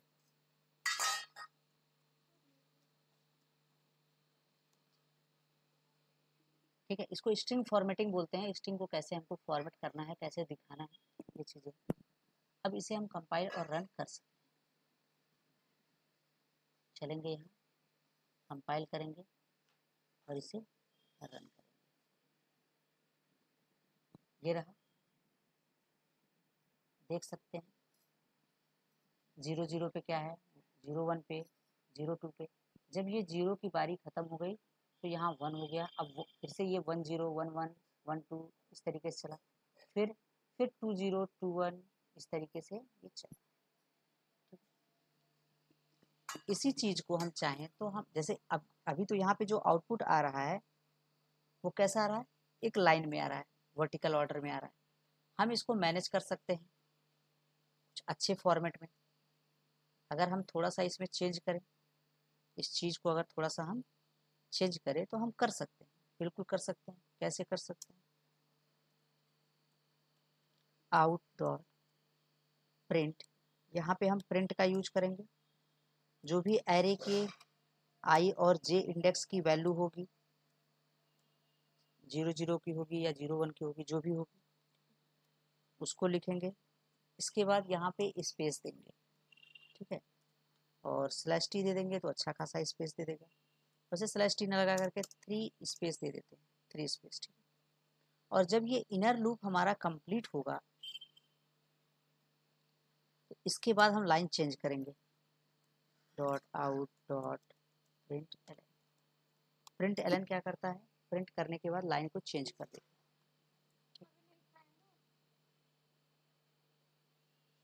कंपाइल करें और इसको, अभी कुछ चेंज हो गया, इस तरीके से आ रहा है। ये बिल्कुल ऐसा ही दिख रहा है जैसा कि हमने यहाँ पे टेबल में बनाया था। वो अलग की बात है कि हमने इसकी अच्छी से फॉर्मेटिंग नहीं की है, तो यह कुछ ऐसा दिख रहा है। इसकी फॉर्मेटिंग कर देते तो ये बिल्कुल जैसे टेबल दिख रहा है ना, बिल्कुल ऐसे ही दिखने लगता है टेबुलर फॉर्म में, ठीक है। ये फॉर्मेटिंग पर डिपेंड करता है कि हम इसकी फॉर्मेटिंग कैसे करते हैं। फिलहाल हमें इसको, हाँ कुछ पूछना है, किसी को कुछ पूछना है क्या? क्या हुआ, डिस्कनेक्ट हो गया क्या किसी का? नहीं नहीं, डिस्कनेक्ट नहीं है, सही है। सर हाँ हाँ हाँ हाँ, एग्जाम में टेबल बनाने के लिए भी पूछ सकता है। टेबल बनाने के लिए टेबल नहीं, ऐसा तो टेबल क्वेश्चन डिस्प्ले हमने नहीं देखा है ऐसा कि मतलब टेबल डिस्प्ले करने के लिए। क्वेश्चन हमने ऐसा कुछ देखा हुआ है कि ऑलरेडी मैट्रिक्स बना होता है, उसके अंदर वैल्यू स्टोर होता है, उसमें से या तो ये कहता है कि उन सबको जोड़ दिया जाए, या उसमें से केवल इवन नंबर्स को जोड़ के बताया जाए कितना आएगा, या उन सब का एवरेज निकाल के बताया जाए कितना होगा, ठीक है, या उसमें से केवल डायगोनल प्रिंट करने के लिए बोला जाए, केवल डायगोनल प्रिंट करने के लिए, या उसमें से केवल अपर ट्रायंगल या लोअर ट्रायंगल को प्रिंट करने के लिए बोला जाए, या उनका सम कैलकुलेट करने के लिए बोला जाए। और या तो फिर एक क्वेश्चन ये है कि मैट्रिक्स का एडिशन, मैट्रिक्स का सब्ट्रैक्शन और मैट्रिक्स का मल्टीप्लिकेशन, ये 3 क्वेश्चन बनते हैं। और एक मैट्रिक्स का ट्रांसपोज बनता है। तो मैट्रिक्स का ट्रांसपोज आने का चांस रहता है, मैट्रिक्स का मल्टीप्लिकेशन आने का चांस रहता है, और मैट्रिक्स का एडिशन आने का चांस रहता है। सब्ट्रैक्शन तो नहीं आता है, और हमने रेयर केस में देखा सुना होगा, तो देखा नहीं है, क्योंकि एडिशन और सब्ट्रैक्शन में कोई बहुत बड़ा डिफरेंस नहीं है, तो एडिशन ही पूछ लेता है ज़्यादातर। लेकिन हमने देखा है ट्रांसपोज का क्वेश्चन पूछते हुए, ट्रांसपोज और मल्टीप्लिकेशन ये दोनों थोड़े से हैं, ट्रिकी हैं, उनको याद रखने की ज़रूरत पड़ती है। ठीक है, ठीक। तो कहाँ पे थे हम लोग? यहाँ, इसकी जगह। अभी तो हमारा आउटपुट सही आ रहा है, कोई दिक्कत नहीं है, प्रॉपर आउटपुट भी आ रहा है। अच्छा, अब हम इसका यूटिलाइज कैसे करें? मान लेते हैं ये एरे है, 2 डायमेंशनल एरे है, इसको हमने डिस्प्ले भी करा लिया, प्रिंट करा दिया, प्रॉपर प्रिंट हो रहा है। हम इस पर कुछ ऑपरेशंस परफॉर्म कर सकते हैं। कैसे कर सकते हैं? तो अलग से मेथड बना लेते हैं, मेथड बना करके ऑपरेशन परफॉर्म करेंगे, ताकि एक ही में कोड मिक्स ना हो। हमें तो अलग अलग सीखना है, तो हम कोड को मिक्स नहीं करेंगे, हम अलग अलग सेपरेट बनाएंगे। मेथड का काम भी ऐसा ही कुछ होता है, पब्लिक स्टैटिक, स्टैटिक और वॉइड। हम यहाँ पे क्या करते हैं, पहले तो सबका सम निकालते हैं, फाइंड सम, फाइंड सम, सम कैलकुलेट कर सकते हैं। तो सम कैसे कैलकुलेट करेंगे? हम एक काम करते हैं, इसको एरे पास कर देते हैं, एरे इसको क्या करते हैं, पास कर देते हैं। तो इंट टाइप का डबल डायमेंशनल एरे है, 2 डायमेंशनल एरे है, जिस टाइप की वैल्यू पास करेंगे उसी टाइप का हमको पैरामीटर रखना होता है। 2 डायमेंशनल एरे पास करेंगे तो 2 डायमेंशनल एरे रखना पड़ेगा। हम क्या करेंगे, इस लूप के बाद हम इस फाइंड सम को कॉल करेंगे, फाइंड सम को कॉल करेंगे, और इसके अंदर वो ARR पास कर देंगे एरे। बाकी रिस्पॉन्सिबिलिटी इस मेथड की है कि ये ARR का सम कैसे फाइंड करता है। तो जाहिर सी बात है, हमको लूप चलाना ही पड़ेगा। ठीक है, कैसे लूप चलाएं? फॉर लूप, थोड़ा सा यहाँ पे ध्यान देंगे, for loop int i equal to 0 semicolon i is less than, ये कहाँ तक चलेगा, ये कहाँ तक चलेगा? तो इसको थोड़ा सा देखना पड़ेगा ध्यान से, ये कहाँ तक चलना चाहिए। अगर हम लिखते हैं ARR डॉट लेंथ, जरा एक बार इसको वेरीफाई कर लें, पहले इसको चेक कर लेते हैं, फिर हम इस कोड को लिखते हैं। ठीक है, पहले इसको हम चेक कर लेते हैं। अगर यहाँ से कॉल हो रहा है तो क्या क्या चीज़ें हमें देखने के लिए मिल सकती हैं? आउट डॉट प्रिंट एल, अगर डायरेक्ट एरे को प्रिंट करा दें तो क्या मिलेगा? कंपाइल करें और इसको रन करें।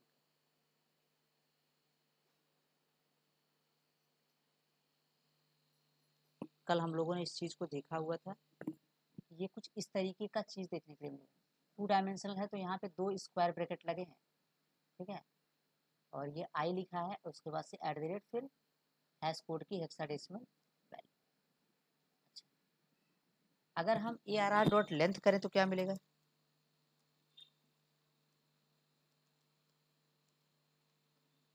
लेंथ कर,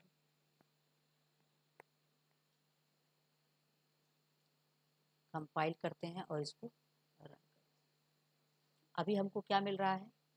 3 मिल रहा है। ठीक है, अगर हम इसको 0 लिख लें, अब लेंथ क्या होगी?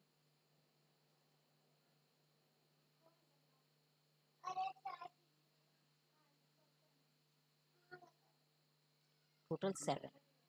तो हमें ये समझ में आया कि जब हम लूप चलाएंगे, यहाँ पर क्या करेंगे, लूप चलाएंगे for int i equals to 0 semi colon i is less than, कहाँ तक चलना चाहिए, 0 1 2, आई की वैल्यू केवल 0 1 2, नीचे कोड देख सकते हैं, एक बार आई की वैल्यू 0 होगी, फिर 1 होगी, फिर 2 होगी, इस तरीके। तो इसको हम लिख सकते हैं array dot length. Array dot length की वैल्यू हमने कैलकुलेट किया था, कितना आया था, 3 आया था, और सेमी कॉलन आई प्लस प्लस, इस तरीके से हम लिख सकते हैं। अभी करेक्ट हो गया। फिर इसके अंदर for loop int i sorry j equals to 0 semi colon j is less than, कहाँ तक चलना चाहिए, अब इसमें क्या है 0 से लेके 6 तक चल रहा है, इसका मतलब इसको भी चलना चाहिए। तो हमारे पास क्या है कि एरे ऑफ 0 जो है उसकी लेंथ ले सकते हैं, कि एरे ऑफ 0 भी अपने आप में एक एरे है। यहाँ से पता चल रहा है कि एरे ऑफ 0 से अगर लेंथ को कॉल कर सकते हैं, इसका मतलब ये हो गया कि एरे ऑफ 0 एक क्या है, एरे है, एरे का एरे, जे प्लस प्लस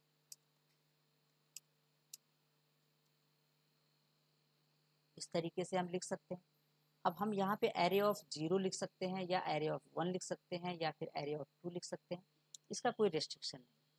क्यों, क्योंकि जो एरे बना है इसमें जितनी लेंथ, मतलब जितने एलिमेंट 0 इंडेक्स पर हैं उतना ही 1 इंडेक्स पर है, इधर है, और उतना ही एलिमेंट कितने हैं 2 इंडेक्स पर हैं। तो चाहे हम 0 मेंशन कर लें, या ये 1 मेंशन कर लें, या फिर ये 2 मेंशन कर लें, कोई फर्क नहीं पड़ता है, आउटपुट तो सेम आता है। तो इसीलिए हमने यहाँ पे एरे ऑफ 0 कर लिया। अगर यहाँ पे एरे ऑफ 1 कर लेते तो ये रिप्रेजेंट कर रहा होता इसको, इस चीज को, एलिमेंट तो सेम है, ठीक। अब हमें इनका सम चाहिए, इसका मतलब हमारे पास पहले से एक वेरिएबल होना चाहिए इंट सम के नाम से, और इसकी इनिशियल वैल्यू 0 भी होनी चाहिए। और यहाँ पे हमको कोड लिखना चाहिए कि sum equals to sum plus जो एरे है इसके आई और जे इंडेक्स की वैल्यू को उठाना है। ये एक एक एलिमेंट को विजिट कर लेगा। आई की वैल्यू पहले 0 होगी, तो जे की वैल्यू 0 1 2 3 4 5 6 इस तरीके से, तो पहला वाला रो की वैल्यू निकाल करके ऐड कर देगा। फिर जब आई की वैल्यू बढ़ करके 1 होगी, फिर जे की वैल्यू 0 से शुरू होगी,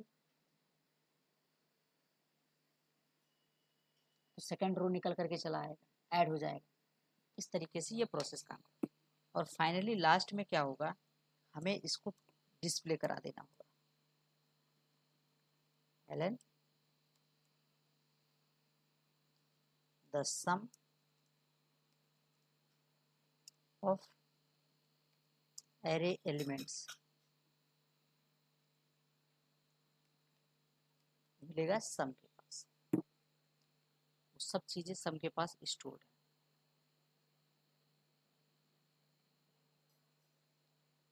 इसको हम कंपाइल करेंगे और इसको रन करेंगे और देख सकते हैं कि इस तरीके से 124 आ रहा है, ठीक है। इसी में एक और प्रोग्राम बनाते हैं। अभी तो सम निकाल लिए, एवरेज भी निकाल सकते हैं इसी तरीके से। सम कैलकुलेट करना है, उसके बाद से टोटल नंबर ऑफ एलिमेंट से डिवाइड कर देना है। इसको भी निकालते हैं, देखते हैं। Public static void find average, find average, इसके अंदर क्या पास करें, एरे पास करें, 2 डायमेंशनल एरे पास करें।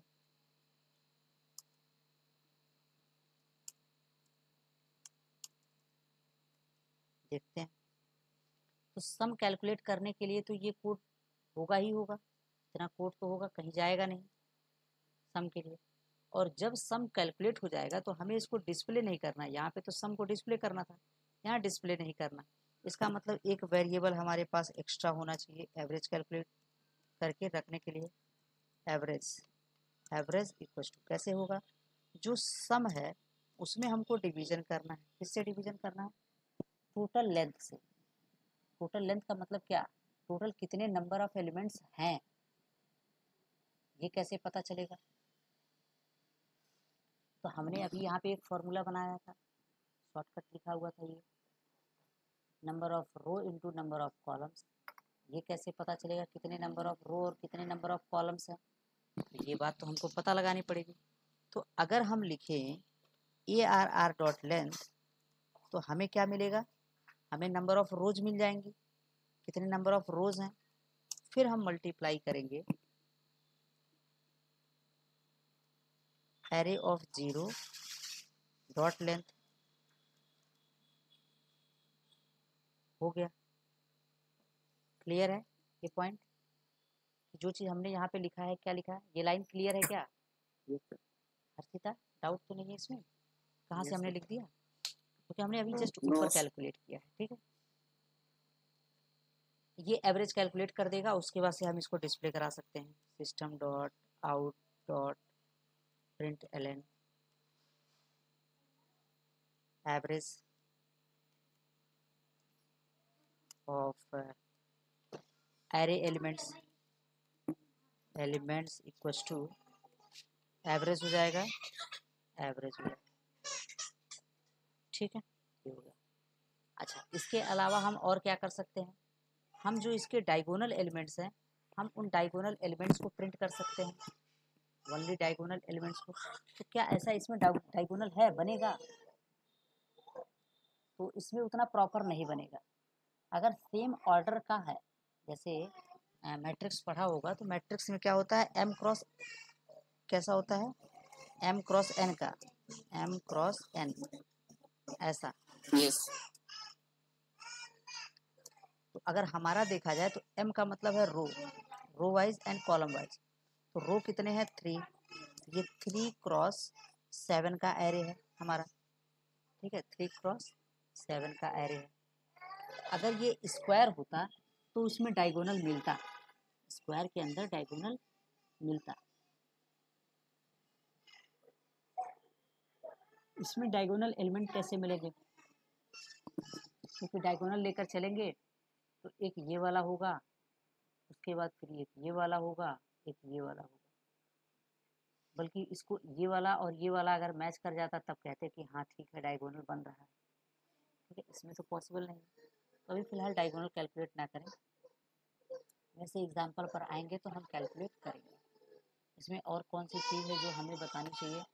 हमने तो सिंपल फाइंड सम और फाइंड एवरेज ये चीज़ बता दिया। अच्छा, इस कोड में हम मॉडिफिकेशन भी अपने तरीके से चाहे तो कर सकते हैं, कि हम ऐसा करें कि ये जो फाइंड सम है, अगर यहाँ पे रिटर्न टाइप दे देते ना, तो क्या होता कि ये सम कैलकुलेट करे और रिटर्न कर दे। तो हम इस कोड को बार बार, जैसे हमने क्या किया है, जो कोड यहाँ लिखा हुआ है सेम वही कोड यहाँ लिखा हुआ है, हमने एक ही कोड दो दो बार लिखा है।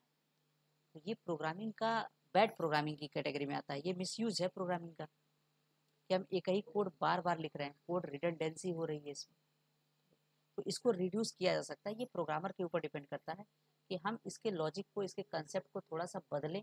जैसे यहाँ पे क्या हो रहा है, फाइंड सम का रिटर्न टाइप हमने वॉइड दिया है, और यहाँ पे हम क्या कर रहे हैं, इसको डिस्प्ले करा रहे हैं।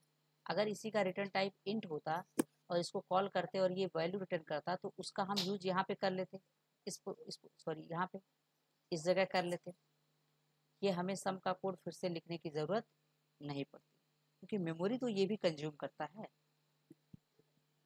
भले कोड एक ही कोड बार बार होगा, लेकिन मेमोरी तो कंज्यूम करेगा, ठीक है।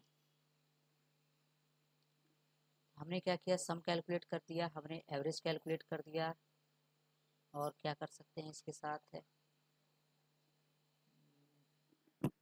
और तो वैसा कुछ नॉर्मल दिख नहीं रहा हमें।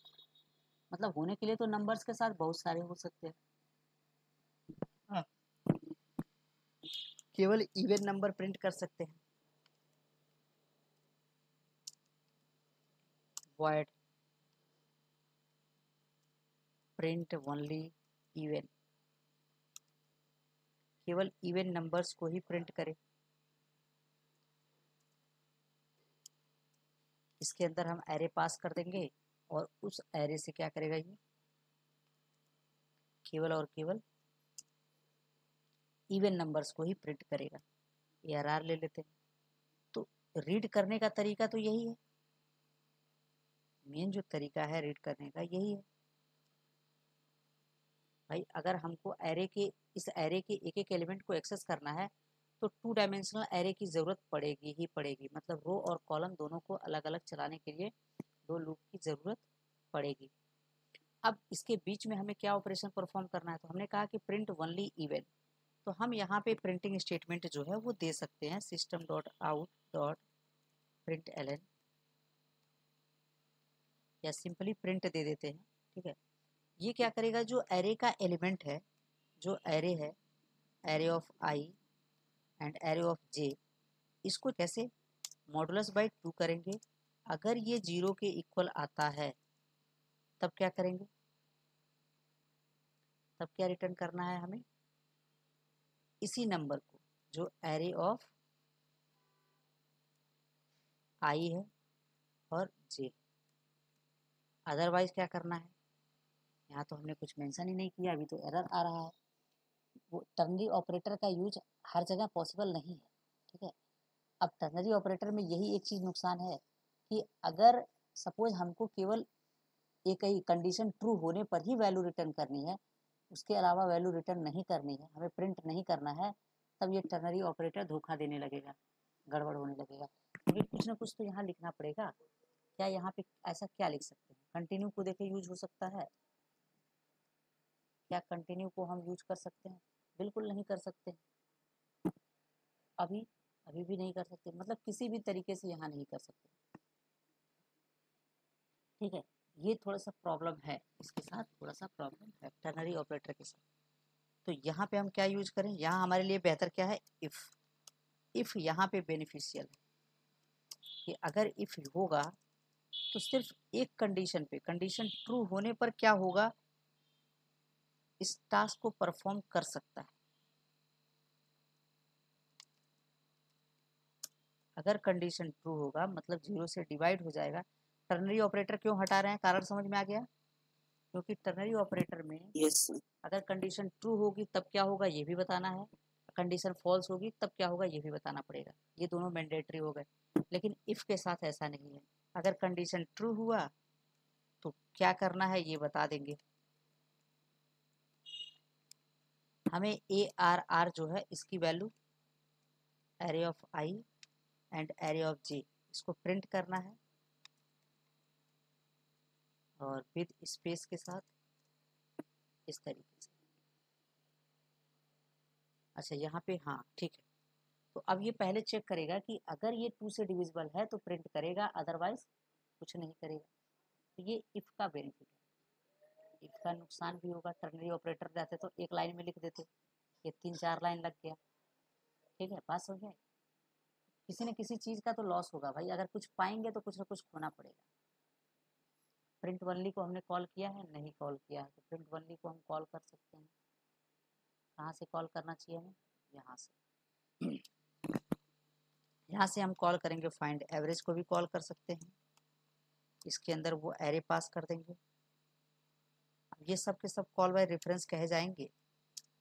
ठीक है, कॉल बाय रेफरेंस भले जावा में नहीं होता है, अभी हम उससे दूर रहेंगे। रेफरेंस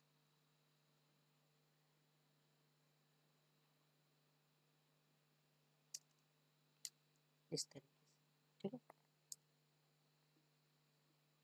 हमें अब क्या कॉल करना है, print only even, print only even, print only even, और ये एरे पास कर देंगे। तो इस एरे के पास जो भी इवन नंबर्स होंगे वो सब के सब डिस्प्ले हो जाएंगे।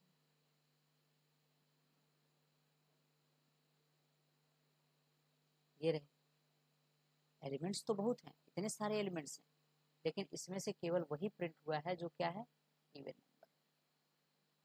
समझ में आ रहा है कैसे काम कर रहा है, दिक्कतें तो नहीं होंगी।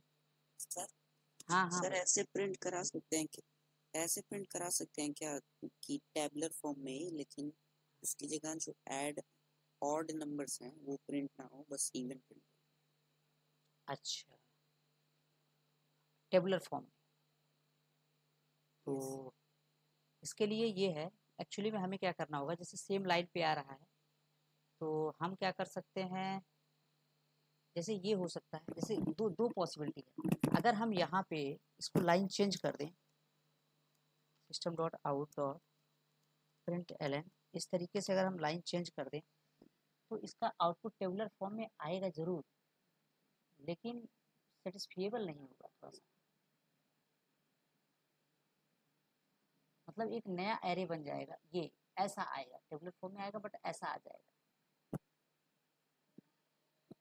ठीक है, मतलब जो जो एलिमेंट, Yes. हाँ जैसे इस लाइन में जो जो एलिमेंट मिला वो इस लाइन में हुआ, उसके बाद लाइन चेंज हो गया, फिर जो जो इसमें मिला वो प्रिंट हुआ, इस तरीके से ऐसा आउटपुट आएगा। और अगर हम चाहते हैं कि नहीं, इसमें से जो जो है, जैसे ये 2 है, ये 4 है, ये प्रिंट करे, 6 8 9 की जगह पे स्पेस आ जाए, फिर 7 की जगह पे स्पेस आ जाए, 5 की जगह पे स्पेस आ जाए, ऐसा। जैसे यहाँ पे क्या है, अब यहाँ पे 3 जो है, 3 की जगह पे यहाँ पे स्पेस नहीं आया, ये एक नया आ गया। ठीक है, अगला वाला आ गया है, ऐसा देख सकते हैं। ये 6 जो है यहाँ प्रिंट हुआ है, फिर ये 4 यहाँ प्रिंट हुआ है, ये 6 ये सॉरी ये 8 जो है यहाँ प्रिंट हुआ है, 6 जो है यहाँ प्रिंट हुआ है। इसके बाद 3 और 9 प्रिंट नहीं हुआ तो इसके जगह पे यहाँ पे 4 प्रिंट हुआ है। ये कंसोल में जब प्रिंट होता है उसके बाद कर्सर मूव करता है। अगर प्रिंट नहीं होगा तो कर्सर वहीं का वहीं रहेगा, जहाँ कर्सर रहेगा वहाँ पे प्रिंट हो जाएगा। ठीक है, पर देखने में थोड़ा सा अजीब लग रहा है।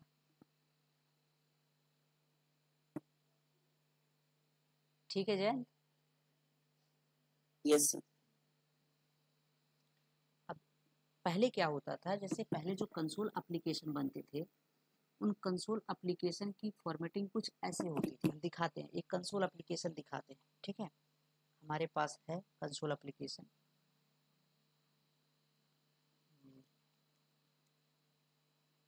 ये रहा। माई का नाम शायद सुना होगा, माई एक डेटाबेस है, डेटाबेस सॉफ्टवेयर है। ठीक है, तो Yes, sir. हाँ, ये एक कंसोल एप्लीकेशन है। कंसोल एप्लीकेशन है जो सी या C++ से बनाया गया है। इसको हम लिख सकते हैं, यहाँ पे कमांड देना पड़ता है, ये कमांड से ही चलता है। बहुत बड़ा सॉफ्टवेयर है, डेटाबेसेस, शो डेटाबेसेस, इसने डेटाबेस शो कर दिया। ठीक है, इसने क्या किया, पूरा डेटाबेस शो कर दिया। कहने का मतलब कितने डेटाबेस इसके पास हैं, वो पूरी की पूरी लिस्ट। ये एप्लीकेशन हमारे कंप्यूटर में कहीं और स्टोर है। अगर हम दिखाएं खोल करके तो ये सी ड्राइव है। इस सी ड्राइव के अंदर देखें, प्रोग्राम फाइल के अंदर क्या यहाँ माई एसक्यूएल पड़ा है, ये रहा। तो ये जो माई एसक्यूएल का एप्लीकेशन है, ये लिखा है ना माई एसक्यूएल सर्वर 8.0, यही वो एप्लीकेशन है जो एप्लीकेशन इस कंसोल एप्लीकेशन के थ्रू एक्सेस हो रहा है। जब भी यहाँ पे कोई कमांड देते हैं तो ये एप्लीकेशन रन करता है, ये कोड यहाँ के रन करते हैं। ठीक है, अभी का क्या हमारा सीन है, हम यहाँ पे कुछ और दे सकते हैं। जैसे हमने यहाँ पे बनाया है VMSDB। ठीक है, इसको देखिए ज़रा, एक्सेस करें। ये एक टेबल होता है, तो हम लिख सकते हैं, पहले तो हम डेटाबेस, सॉरी VMSDB जो है वो डेटाबेस है, तो हमारे पास लिखते हैं यूज VMS_DB, इस तरीके से सेमीकोलन, डेटाबेस चेंज्ड। अब हम लिख सकते हैं शो टेबल्स। अब ये टेबल्स की लिस्ट दिखाएगा कि ये जो है एम्प्लॉय जो है इसके पास कितने हैं, मतलब सॉरी, ये जो VMSDB है इसके पास 3 टेबल्स हैं। एक एम्प्लॉय का है, एक यूजर का है, एक विजिटर का है। जरा विजिटर को देखने का प्रयास करें, क्या है इसके पास, सेलेक्ट एस्ट्रिक फ्रॉम विजिटर। ये सब याद रखना पड़ता है हम लोग को। अभी ये जो दिख रहा है, ये कैसा बना, ये टेबल बना हुआ है, प्रॉपर फॉर्मेटिंग की गई है। ये छोटा भी पड़ जा रहा है, ठीक है। अगर दूसरे से सेलेक्ट करें, जरा यूजर से देखें, यूजर में क्या क्या है, इसके पास बहुत डेटा है, इस वजह से ये इस तरीके से दिख रहा है। Select asterisk from user, user से अगर देखें तो ऐसा दिख रहा है, यूजर के पास भी बहुत सारा डेटा है। अच्छा, एम्प्लॉय को जरा चेक करें, एस्ट्रिक फ्रॉम एम्प्लॉय, इसके पास भी बहुत सारा डेटा है। तो ये थोड़ा सा अजीब सा लग रहा होगा। ये आईडी जो है कॉलम का नेम है, क्रिएटेड एट ये भी कॉलम है, इसको हम छोटा नहीं कर सकते, तो हम वैसे समझा नहीं सकते, लेकिन ये टेबलर फॉर्म में है, ठीक है, एकदम टेबलर फॉर्म में है। आईडी हो गया, ये आईडी जनरेट हो रहा है, क्रिएटेड एट, क्रिएटेड बाय, इस तरीके से। अच्छा, एक छोटा सा दूसरा डेटाबेस जरा चेंज करके दिखाएं, तो हमें पता चलेगा कि जो कंसोल एप्लीकेशन बनते हैं, वाकई में जो ये एप्लीकेशन हम लिख करके रन करा रहे हैं और इसके जो यहाँ पर आउटपुट हमने डिस्प्ले किए हुए हैं,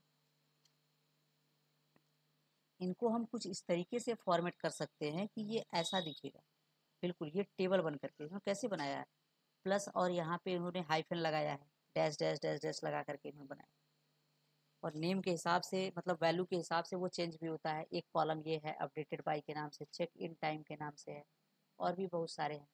यहाँ पे डेटाबेस तो बहुत सारे, जैसे यूजर डीबी बना हुआ है, हम यूजर डीबी को यूज कर सकते हैं। अब ये सब कमांड याद रखना पड़ता है, सॉफ्टवेयर डेवलपमेंट के फील्ड में अगर जाएंगे तो ये सब चीज़ें याद रखनी पड़ती है हमें।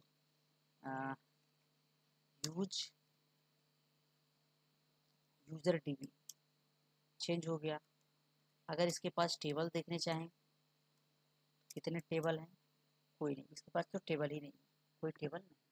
तो ये समझ में आ रहा है। तो हम इस तरीके की भी फॉर्मेटिंग कर सकते हैं with the help of console application. सिर्फ इसको हम ये प्रिंटिंग स्टेटमेंट की मदद से जैसा चाहे वैसा कर सकते हैं। ये टेबुलर फॉर्म में दिखे, वैल्यू जो भी आए वो टेबुलर फॉर्म में दिखे। जैसे अब इनको स्टोर करना है तो हम इस तरीके से लगा सकते हैं, ऐसे लिख सकते हैं। फिर ये स्पेस आएगा, स्पेस ना दे करके हम इसको दे सकते हैं, 2 इधर है 2 इधर, ऐसे दे सकते हैं। अभी ये कैसा दिखेगा, जो स्केप सीक्वेंसेज है वो फॉर्मेटिंग में बहुत हेल्प करते हैं, वो बेसिकली उन्हीं सब के लिए बने ही हैं। ये ऐसा आने लगा अभी फिलहाल के लिए, तो हम इसको जैसा चाहें वैसा कर सकते हैं। ये एक यहाँ से हटा देंगे तो ये हट जाएगा, जैसे कि इसको अगर हटा दें तो ये हट जाएगा, या इसको न हटा करके दूसरे को हटा दें, ये जो पहले है इसकी ज़रूरत को ख़त्म कर दें।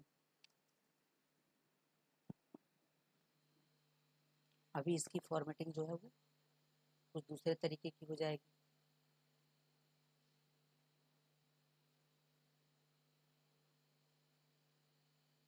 ये इस तरीके से हो गया। अभी इसमें और मॉडिफिकेशन करेंगे तो ये टेबल दिखने लगेगा, ठीक है। ऐसे बहुत सारे ऑप्शंस हैं, ठीक है।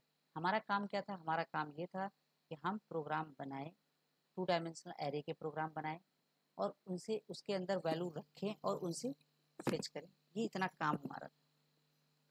आगे का टास्क हमारा क्या रहेगा, अब आगे के टास्क में हम लोग क्या करेंगे कि हम लोग मैट्रिक्स को सॉल्व करेंगे, मैट्रिक्स का एडिशन करेंगे, मैट्रिक्स का सब्ट्रैक्शन करेंगे, मल्टीप्लिकेशन करेंगे, और डिवीजन नहीं करेंगे, हम उसका ट्रांसपोज करेंगे, ठीक है। ये इतनी चीज़ें हम लोग पढ़ने वाले हैं, ठीक है। क्लियर है हमारी बात?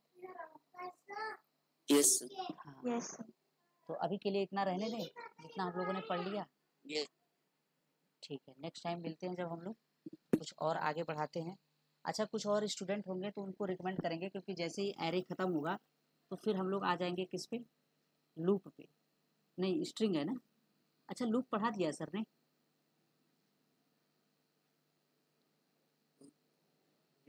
क्लास 9th में पढ़ाया था। वो उससे रिलेटेड, पढ़ा हाँ, दिया। उससे रिलेटेड हम लोग को प्रॉब्लम्स पढ़ने पड़ेंगे। कोई नहीं, एरे के बाद हम लोग स्ट्रिंग हैंडलिंग पढ़ेंगे, ठीक है। स्ट्रिंग हैंडलिंग पढ़ लेंगे, या तो स्ट्रिंग हैंडलिंग से पहले हम क्या करेंगे, उसके मेथड्स को थोड़ा सा पढ़ेंगे। 2 नंबर के 2 नंबर के क्वेश्चन हमारे पास हैं कई सारे, उसको पहले हम लोग सॉल्व करेंगे एरे के बाद, ताकि हम स्ट्रिंग हैंडलिंग पे जब काम करें तो हमें सोचना ना रहे कि कौन सा मेथड हम कॉल करें तो हमारा काम बन जाए। ठीक है, बताएंगे। अभी हम लोग फिलहाल, अभी हम लोग को लगेगा ये, मतलब नेक्स्ट वीक जो है वो एरे में लग जाएगा, क्योंकि एरे में है काफ़ी कुछ चीज़ें हैं, तो नेक्स्ट वीक हम लोग लगा देंगे। सर्चिंग भी करना है, सॉर्टिंग भी करना है, ये सब चीज़ें एरे के अंदर है, वो भी करेंगे। पहले 2 डायमेंशनल कंप्लीट कर लेंगे, फिर हम लोग सर्चिंग सॉर्टिंग पे आएंगे। ठीक है सर एरे में यूजर से इनपुट लेना वो वाला। हाँ, ये भी है एरे में हम लोग, ये इधर था ना, ये एग्जाम्पल नंबर 1 में शायद हमने लिया हुआ था, शायद हमने इसमें लिया हुआ था, स्कैनर का यूज नहीं किया गया इसमें, हमने कहाँ चला गया, अच्छा ये रहा, ये स्कैनर हमने लगाया है, ये इस तरीके से हमने इनपुट लिया है, तो हम बिल्कुल ले सकते हैं, क्योंकि ज़रूरत किसकी है, एरे के अंदर अगर स्टोर करना है तो ये एरे का नेम और इंडेक्स नंबर बता देंगे, तो उस इंडेक्स नंबर पर वो वैल्यू जा करके स्टोर हो जाएगा और हम स्टोर करके रख लेंगे। इसके लिए क्या है ना, एक सीन क्रिएट करके रखना पड़ेगा हमें कि हम किसके लिए, किस पर्पज़ से प्रोग्राम बना रहे हैं। ठीक है, जैसे अगर हम मैट्रिक्स की बात करें तो मैट्रिक्स में पहले वैल्यू रखना है, फिर उस पर ऑपरेशन परफॉर्म करना है, तो उसके लिए स्कैनर का यूज करेंगे हम लोग नेक्स्ट टाइम जब भी हम मिलेंगे तो हम बिल्कुल करेंगे। ठीक है, okay, yes, okay, thank you sir. Okay. Thank you sir.